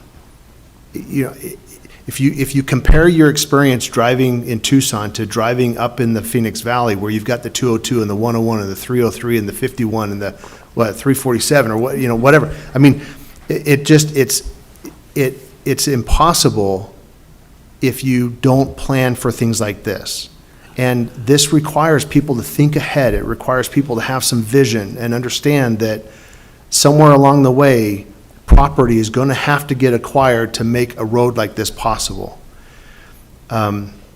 So the big question that I have is, how do we, as quickly as we can, get a line on a map so that we can do our part as a municipality in helping to protect and to plan for that road when this thing started in 2013. So again, it's a little frustrating, and it's quite unfair to property owners and to your project, because this is a fast-growing area, and the longer it takes to get that line on the map, the harder it is to pick a spot that is going to be least impactful to people that are trying to realize their own vision, their own reality on their property, right? They bought a piece of property, they want to raise kids, families, and have a dairy farm, or, did I say dairy farm? Anyway. I don't know where that's gonna go. I don't know where that's going to, but anyway, to realize these things, how do they plan for that if we don't get a line on the map? So, thank you, I wanted to. No, and I agree, but I'd piggyback off of that, but have the least impact, because I remember the history lesson was Sahuarita Road originally, but then, there was nothing south of Sahuarita Road. Now all of this is here, right? And then it was Pima Mine Road, and there's challenges up there. But from elected officials' perspective, it's how do we do that, plan visionary-wise, but impact the least amount of our residents, both, because a lot of this area not only impacts new residents, but there's also homes down there that are legacy residents and families on there. And that's why, well, there's cost as well. So anything, when I look at it, anything we can do to shorten that connection between I-19, and that's why I brought up the previous work with the San Javier District, which goes through land that is developable and doesn't have those same impacts they do today. So I just wanted to piggyback off of Shane's comments. Thanks. This type of feedback is invaluable for the team at this point, so thank you very much. Thank and we really wish we could get to an answer quick, but there is a process that we have to walk through, and it doesn't happen overnight. So We just realize that the longer it takes, the harder it is to find that sweet spot, right, in a growing community. And, I think as you've heard already tonight, the town expresses sincere concern at this point, 2016 or 2026, with that segment 1 and how it cuts through legacy, neighborhoods as well as brand-new neighborhoods that are already platted and homes are being built today. Is there an alternative, as the mayor spoke very well to, perhaps further north where there isn't that kind of development happening right now? And it's not in my backyard type of issue. It's, we want to support this as best we can, and we'll be at the table to help talk with, property owners and be ambassadors and help sell this thing. But we got to get a line on the map, and we got to do it as fast as possible. I know that that's what you're doing, but we're obligated to share those concerns because of what we're experiencing on the ground here as a community. And I'm sorry, Councilman Lytle had a comment, question? Yes, I was at the meeting that you had at the school district back in June. And one of the problems, one of the many problems I had was that the corridor as it stood gave absolutely no access to anyone in Sahuarita. I mean, the only place you get onto it was at Alvernon. That's how it was explained at that time. Also, as I understand it, you do have another route available, and that's down through the Tohono Nation. And I don't understand why that isn't phased in up there. That would, as I understand it, would not interfere with anyone. It would go through the sacred land, around the sacred lands, and not hurt us. It wouldn't be, it would be to the benefit of everyone. You would not be hurting anything. If you go this route, it does not benefit Sahuarita at all. Not at all. And that's what I'm opposed to. And I would not, there's no way I would support something like this. Thank you. Please continue. So, like I'm mentioning, this option stops the study short, and so there would be, wherever it would stop, there would be the remainder of the corridor that's left undefined with this option. I'm sorry, can you go back one more time? So. Oopsie. I'm going. The other way. It doesn't support. Bring TEP up. I screwed it up now. There's a. There's a backward button. There you go. There you go. Oh, I'm glad when somebody has more control over it than me. Thank you. And I think, do you want to dare Hit one more ahead button. Forward. with the blue dot? Yeah. There, I got this So- one. So if we were to support ending the study at the Salvarita Road, it doesn't necessarily mean that the connection, the future connection needs to be at that second blue dot, does it? It could be anywhere along that segment Correct. too, correct? Correct. So- It's so I just think where the that- study stops. Yeah, so I think that would keep the options open for that entire north-south alignment. I didn't realize that. Yeah, I that's thought why it- I wanted to ask that clarifying question. Right. Yeah, okay. Yeah, because earlier I was thinking, to the Vice Mayor's point, if it ends at Salarita Road, the study area, by its nature, then Salarita Road becomes that last Correct. connection. But it could be back to, the study, and it could be back to San Javier or some other, or straight across, or whatever it might be, so. Yeah, Correct. yeah, thank you. Yes. So what is your timeline for this? Because 2013, there were several council members that have come and gone, and whatever your timeline is, there's going to be several council members still coming and going. So do you guys have a timeline on when you're going to start this and when you post to finish it? Yes, this is a 3-year study. We're 1 year into the study, 2 years remaining.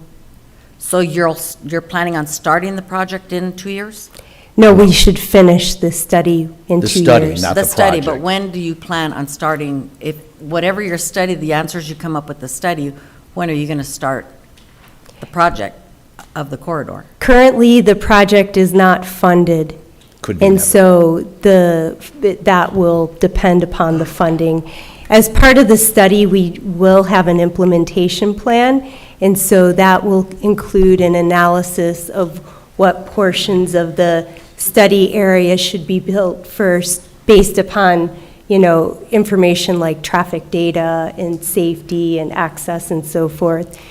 And so there's an implementation plan that provides guidance on that, but the reality is the funding needs to come in and support that. So this could still be 20 years out. Could be never. But it puts it line on the map so Right. we can protect it. So That's kind of Shane's point. I get that, Yeah, but where the line is. And when it does start in terms of construction, the plan is that it would start up where that green triangle is. Right. And be funded from there down back to I-19?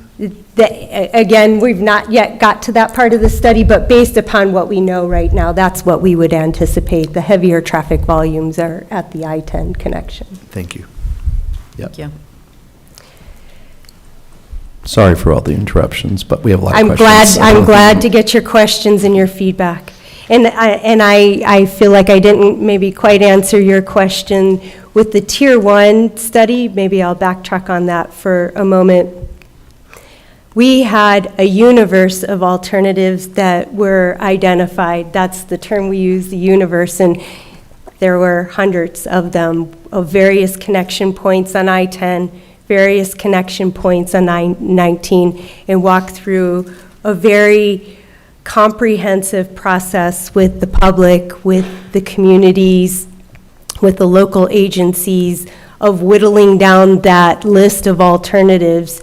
Eventually, it got to 3, and the one that we are showing on the screen, that was the one that was ultimately selected through the Tier 1 process and supported by the community at that time, understanding things have changed. Was it, if I remember correctly, sorry to end up again, but I thought I remember seeing that that's the route that was picked, but the one through the nation was The better route. was recommended. Well, if that might be the right term, you might know it better than I, but it seemed like that was, because of impacts and things, was the winner, but we ended up on the southern one. Yes. Is that correct? We had 3 alternatives that we took that Tier 1 study to, and that was one of the 3. But ultimately, that was not the one that was most supported. Why is that? For a variety of reasons. I think the town At the time? provided some input at that time, too, to get connectivity. And that goes to Councilmember Morales' point, kind of the change when there's nothing there, it might have looked as available, so to speak, but, now council's different, the circumstances are different, like the homes there, like Sahuarita Road was, then Pima Mine Road, you look at it. And schools. So, and schools, but. It really gets down to, I believe the town has fingerprints on why it's where it's at today, to some extent. But when those conversations happened, there wasn't platted subdivisions, it was vacant land, and it's prime. I mean, you see that out there and you go, hey, that's a great spot. Till it's not. Because it's taken so long to get a line on the map, we can't, from a planning standpoint, help protect that. Right. Until that happens. And so we're in a bit of a dilemma, and we're reacting to that now. So in that situation, why not change your tier to go to another tier, tier 3, I guess, and use the direction through the nation? We, like I said, are taking all this feedback back to the local agencies. It will come back to the public as well. It will go back to ADOT leadership and. Yeah, she's not in the position to be able to To answer that answer at this that. time or commit. Oh, yeah. Yes, please. So I'm in alignment with Councilmember Lytle. And I would certainly feel a heck of a lot better if the nation option could be re-explored and reassessed, because I would hate to use eminent domain for those new houses in that new development. That would hurt, and I don't think it's right. Yeah. Thank you for that feedback. So I'm Please gonna continue. I talk through this last option here real quick, and then I think we'll get back to some timeline questions as well. So with the Tier 1 study, the Sonoran Corridor, the ultimate facility was considered to be a freeway typical section, and that's what was being planned. One of the options that we've brought back to the local agencies and so forth was changing that ultimate roadway section to one that aligns with the traffic forecasts that are now predicted with 2055. So that's an option that the team is considering as well. And really, this option could apply to all the other options Right. that we've talked about prior.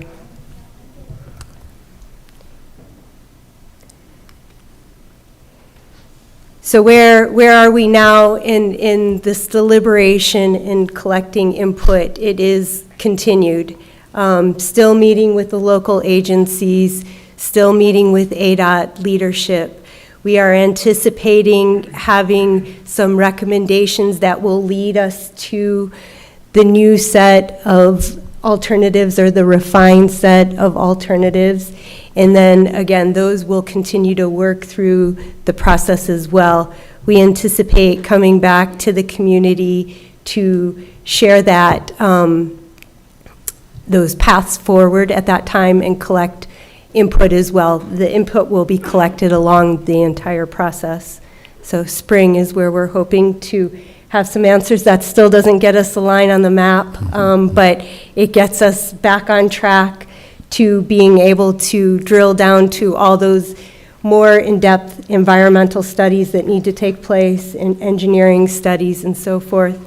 One item that was also brought up earlier was connectivity to the existing network and the planned roadway network in the area. So what you've seen on the screen so far shows, just one corridor without connectivity to all the local roads and so forth. That is one of the stages that will come once the alternatives are progressing, where we're looking at that. So there will be good access for the community to the corridor.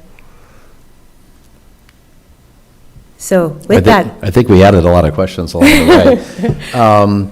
And it may not be a fair question, but do you know, because I know we haven't been designed and it depends on length and such, but what's the number they're throwing around to Councilmember Morales's thoughts. There's no money, obviously, associated with it. Is there an estimated, I remember hearing a number, I just can't remember what it was and what the cost of construction would be. You were spot on. The Tier 1, so we're talking back 2021, with that very high-level estimate was about $1 billion for Okay. the corridor. Right. And no money associated with it as of today? Construction? No construction dollars Right. are associated. Well, we had a lot of questions along the way. Any additional, or Shane? Sure, I have some closing comments? Well, I'll leave the closing comments to you, Mayor, but I recognize this is affectionately referred to as kind of a generational project, where the planning involved is intense, and it takes time. It can't be done fast enough to those of us who are trying to help in the only ways that we can. But we want to be responsible about it. We want to be good stewards of the community that we serve. Have you been involved? Do you know anything about the state's process when the state needs to come in and acquire property? What is that process like for, residents or property owners who may be listening to this meeting? What, at least today, what would they expect to have happen if the state needed to come in and acquire their property? And let's just say, for the sake of discussion, that they weren't going to necessarily fight that, but expect a fair deal in that process. What process does the state go through to do that? So I'm probably not qualified to answer that completely. ADOT does have a right-of-way group that works individually with folks through that process. Is it a case-by-case basis, or do they, It's a case-by-case basis. Okay, all right, thank you. Thank you. And you mentioned spring of 2026, we might have some further discussions or updates, and you were expecting to come back to a council meeting to provide that type of feedback? We are glad to always come back and share, and we'll continually be working with staff for feedback as this moves forward. And I think you felt some of the concerns and passion Of course. that I'm sure you will be conveying back to the committee and your folks. Yes. Thank you. Yep, Any thank you. further wrap-up questions? No? Thank you. Mayor, just check if Kim had any Oh, questions. I'm sorry. Thank you. Councilmember List, did you have any? I'm good, thank you. Okay, appreciate it. Thanks I'm for the good. reminder, though, Shane. Thank you. Madam Clerk, item number 10C. Presentation and discussion of the Tucson Electric Power Santa Rita Connection Project. Thank you. Ms. Cassidy, I lost my place. Hi, I should have just looked up. Our Community Development Director will introduce the item, and representatives from TE will present this item. Good evening. Good evening, Mayor Murphy, members of the council. Tonight we have a presentation from TEP on a new transmission line projects. So Teresa Bravo from the TEP Government Relations team will take over the mic here, and they will get started telling you all about the project. Thank you, appreciate it. Welcome. We love when the utilities present to us. Thank you for being here. Thank you. Good evening, Happy New Year. Happy New Year. Thank you for the opportunity to share this information with you. My name is Teresa or Teresa Bravo. I'm with TEP, Tucson Electric Power. I'm the Government Relations Representative for Local Affairs in the Tribal Liaison. So I just wanted to take the opportunity to thank you for our team being here today. So with me, I'll pass it over to my colleague, Chris Ortiz-Pino, who is a project manager of the proposed Santa Rita Connection Project, who will do a presentation for you. Thank you. And being in the tribal relations, you heard this whole conversation, so depending how things go, you might be able to help on that, right? If we have to have power to it. Yes, Thank you. yeah. Don't want to throw you too off. Yeah, that's not my agenda item. Good evening. All right, good evening. Mayor Murphy, Vice Mayor Egbert, members of the council, thank you for having us here. Okay, so I'm here to present on the Santa Rita Connection project. My name is Chris Ortiz-Pino. I'm a project manager for the inciting outreach and engagement for Tucson Electric Power. So really quickly, I want to make sure that we all have a chance to get on the same footing and understanding of the system, and so how power gets to us. I'll just briefly discuss the project description, purpose and need, the overview of a planning and siting process, and discuss our required approvals and project timeline. So how does power get to us? Electron's always going to start at a generation facility, either a conventional generation or a renewable resource. Those electrons are then stepped up and transmitted over long distances. So it goes into a high voltage substation where it's transmitted across transmission lines. That's what we're here to talk about today. What we're proposing is a 138 kilovolt transmission line. That power gets to community centers where power is used, it then enters into a new substation where it steps down that power into a distribution voltage. This is where it comes out of those substations and reaches the poles that we see in our neighborhoods and down our streets. This is at a distribution voltage. That then again reaches our homes and businesses and is stepped down once again into the little cylinder boxes we see on those poles. It comes down to about 120 or 240 volts. So the Santa Rita connection is a proposed transmission line originating from the Sonoran substation. This is on Swan Road, just south of Old Vale connection. And the terminating point would be the planned Santa Rita substation, which is on the El Toro Road Country Club alignment intersection. The purpose and need of the project is to accommodate future load growth in the area south of Tucson and Sahuarita. The plan is to enhance the regional grid, providing stability and redundancy in the transmission system. It'll also allow us to retire our older 46 kilovolt substations and remove the temporary substation that's currently located at La Villita and Sahuarita Road. Chris, can you just distinguish between the green line and the purple line? I'm sorry. Is one of them the old line and the other one is the new line, or? Sure. So what we're seeing here is just our study area and our notification boundaries. So in our process, we have to identify the areas, and that's going to bound our study where we're going to look at to place these lines. Wherever we decide that's going to be, we then buffer that 1 mile, and that becomes our notification area to begin. So the our purple is the engagement line and the process. green is the buffer area, the study area? No. It looks black to me. Yeah, the Oh. purple's the study area, and then it's a mile past that study area for notification. I got you. Correct. Thank you. I'm there. No, I appreciate it. All right. So what is siting? Ultimately, when we're talking about siting, we're talking about connecting point A and point B, typically substations, and the process that we undergo to find the best route in between. And this is something similar you did recently with Green Valley, if I'm not mistaken, right? Yeah, that's And had correct. public feedback and actually landed on an area that everybody was happy with, right? Correct. So I believe you're discussing the Santa Cruz Reliability Project North, which is phase 1 of a three-phase project. Yeah, I went through Green Valley. We went through the exact same process that we're going through on this. So it's at every step looking to engage the public, get their feedback, incorporate that into the project until we find an outcome that's preferred. And this is more step 1 for this particular one, or? So we're kind of in step 2-ish, 3. 2-ish, okay. Yeah. Oh. So here's our process. So this process is really where we try to hang our hat as a company. It's designed to instill trust in the community that the company is doing our due diligence and that we're being transparent with our decision-making process. It's a comprehensive 5-phase process that in every step we're either reaching out to the community, engaging with them, taking their input, or we're taking that input we've received and putting it through an analysis to then go back to the public to show them what the results of our studies were. Ultimately, we try to come out with a preferred route and an alternative route, and the community helps us decide which one is our preferred route. We just had a whole conversation about that, didn't we? Thank you. Exactly. So let's get to where we are today. This is our project schedule. We began this process in October of 2025.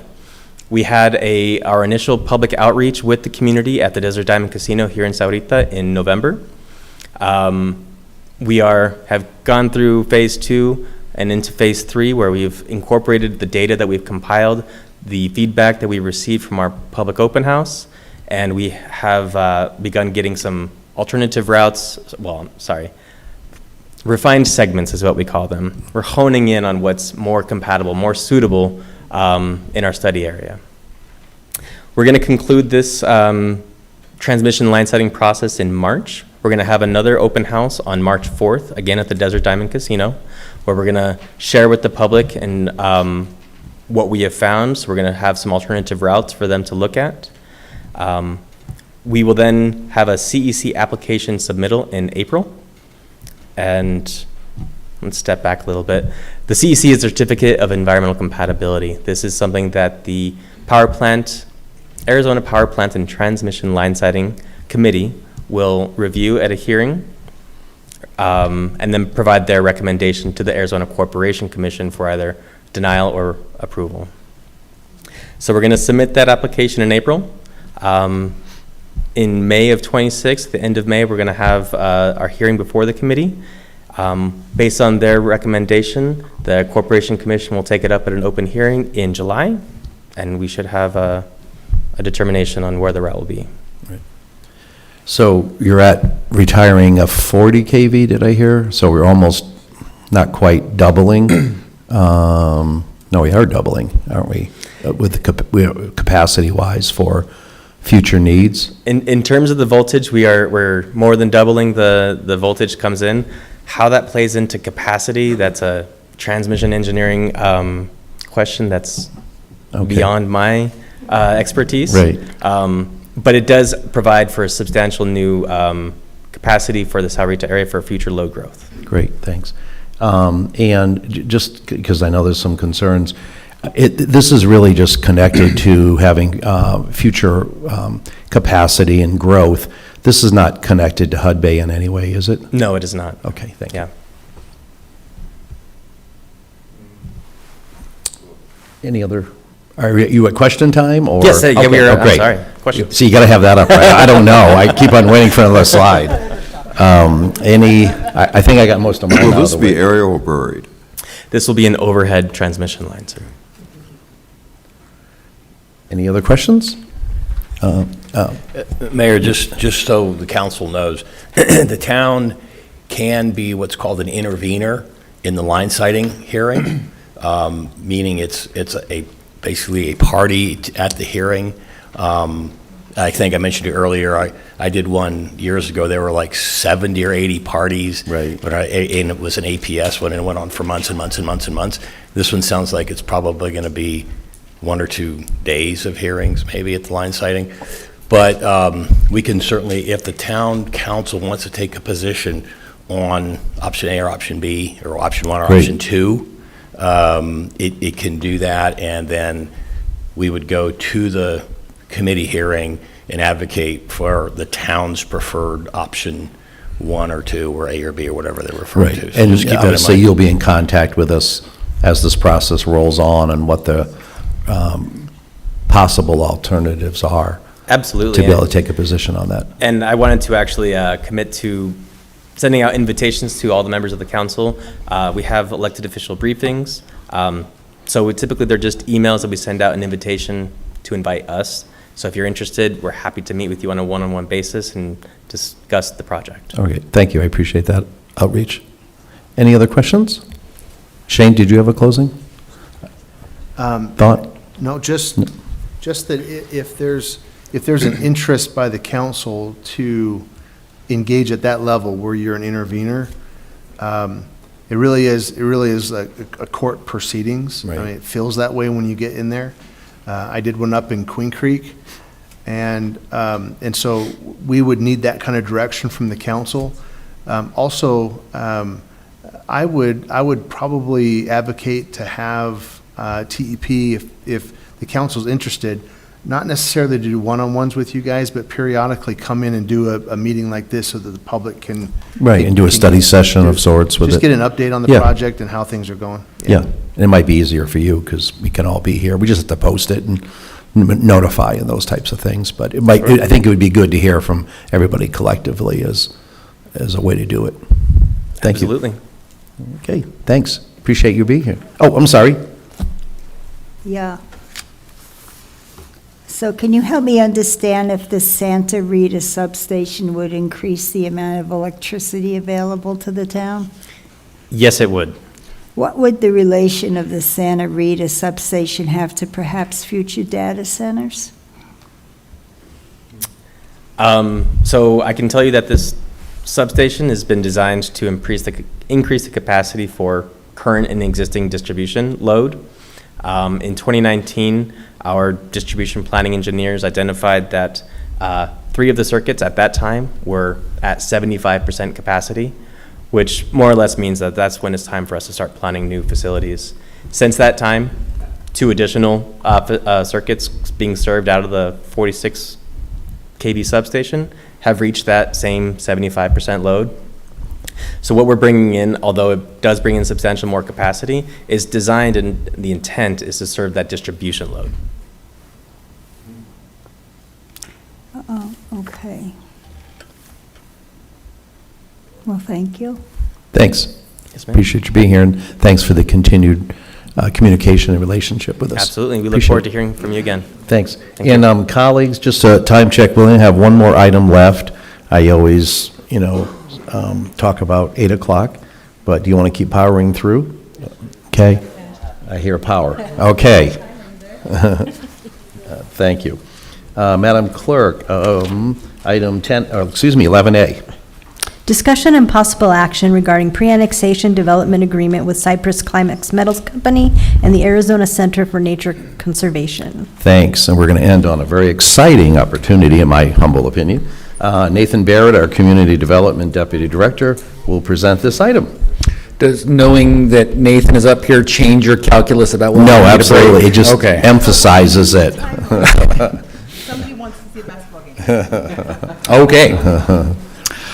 So, what we have before us tonight is a pre-annexation development agreement. This is a contract between 3 parties, one party obviously being the town, the other 2 being the Arizona Center for Nature Conservation and the Cypress Climax Metals Company. Both of those names may be unfamiliar to the general public.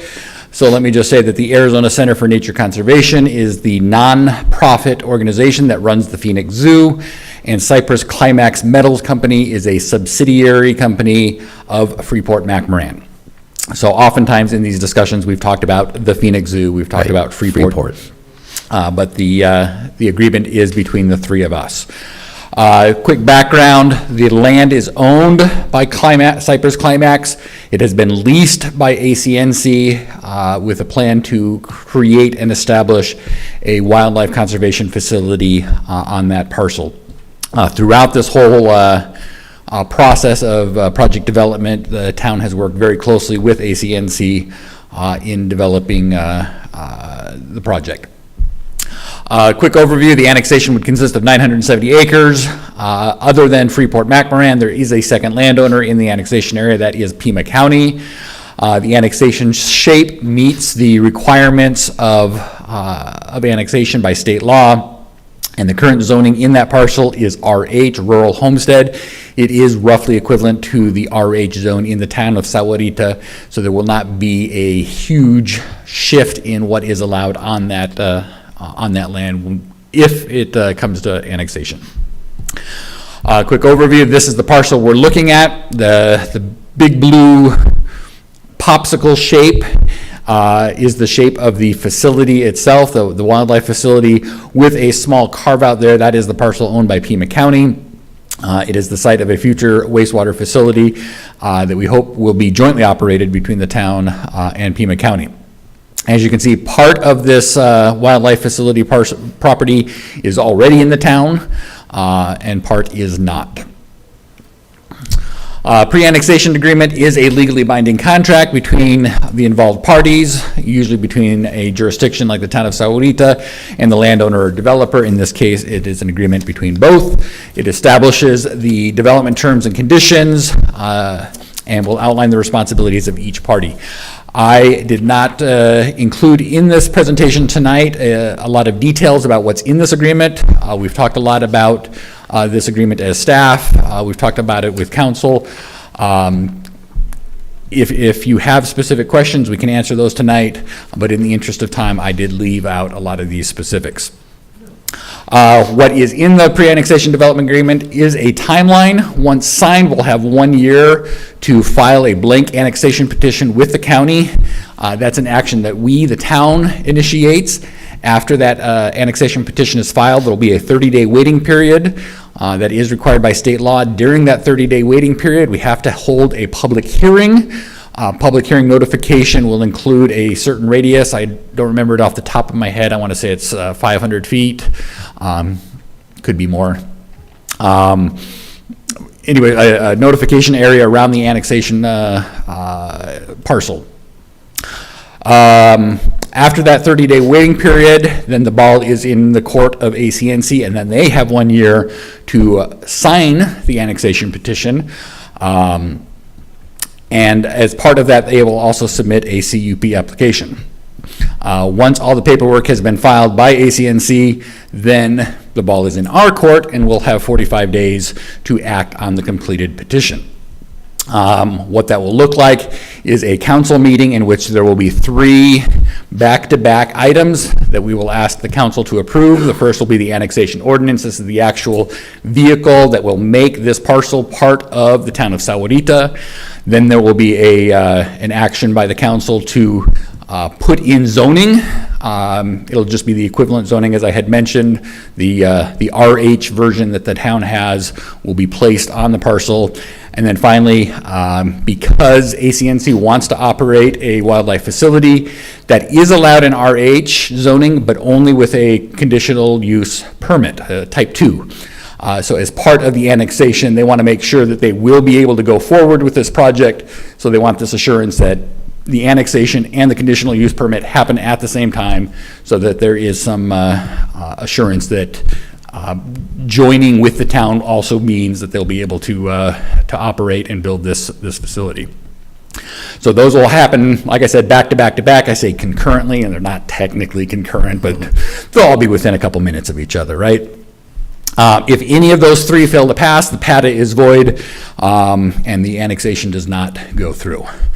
So once the PATA is approved tonight, we'll go to CMC, Cypress Climax, and ACNC to get their signatures, and then that 1 year timeline starts ticking.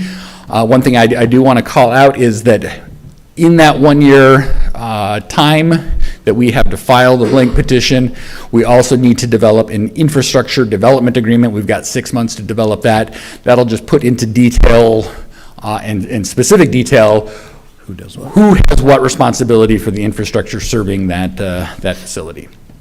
So, without any further ado, I can entertain questions, comments, concerns, discussion, and dad jokes. Well, we'll forget the dad jokes. Oh, but, man. Well, one, personally, I know we've been in communication and working on this project we've had the board down for over a year. Very excited about it personally, from an economic development standpoint, from a tourism standpoint, from an ecotourism standpoint. From my perspective, it's very exciting. I don't know, first I can ask any questions for Nathan, or I know you folks sat here for a long time. Does anybody want to make any comments at all before we go to it? You don't have to, but. I think there's an interest to stand. Oh, okay, yes. Yes, please. Are you looking to build a zoo? Why don't we have, Nathan, why don't we allow Mr. Fink to stand up and address? Mayor Murphy, Vice Mayor Egbert, members of the Town Council, my name is Larry Fink. I am the Chairman of the Board of Trustees for the ACNC Phoenix Zoo. I am also the committee chair for the Phoenix Zoo's task force on this Sahuarita Conservation Safari Park. The ACNC Phoenix Zoo will serve as a breeding and sustainability hub for imperiled native species, including Mexican gray wolves, Cactus ferruginous pygmy owls, black-footed ferrets, bobwhite quail. In addition, the park will support managed conservation programs for select global species such as cheetahs, a variety of African hoofstock and rhinoceros contributing to international species survival efforts.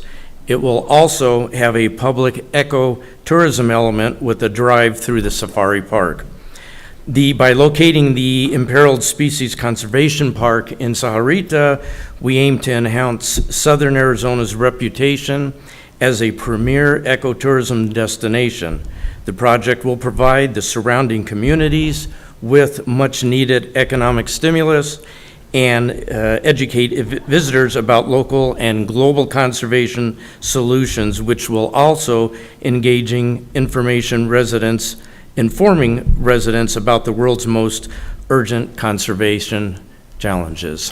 Thank you. I was going to say exactly that. I'm glad you stepped up. I had that down. Thank you. Yeah.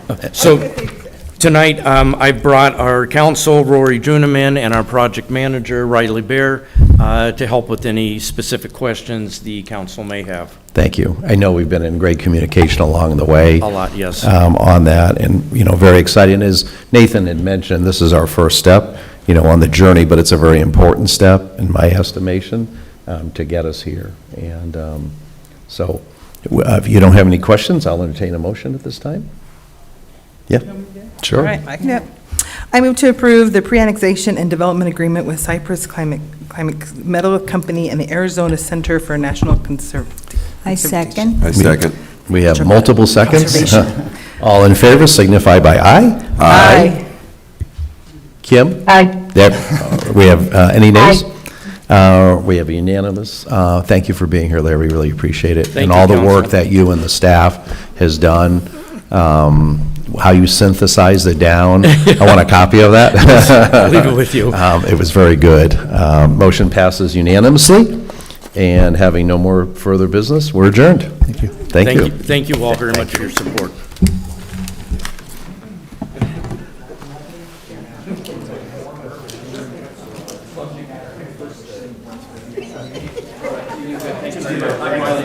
How was it?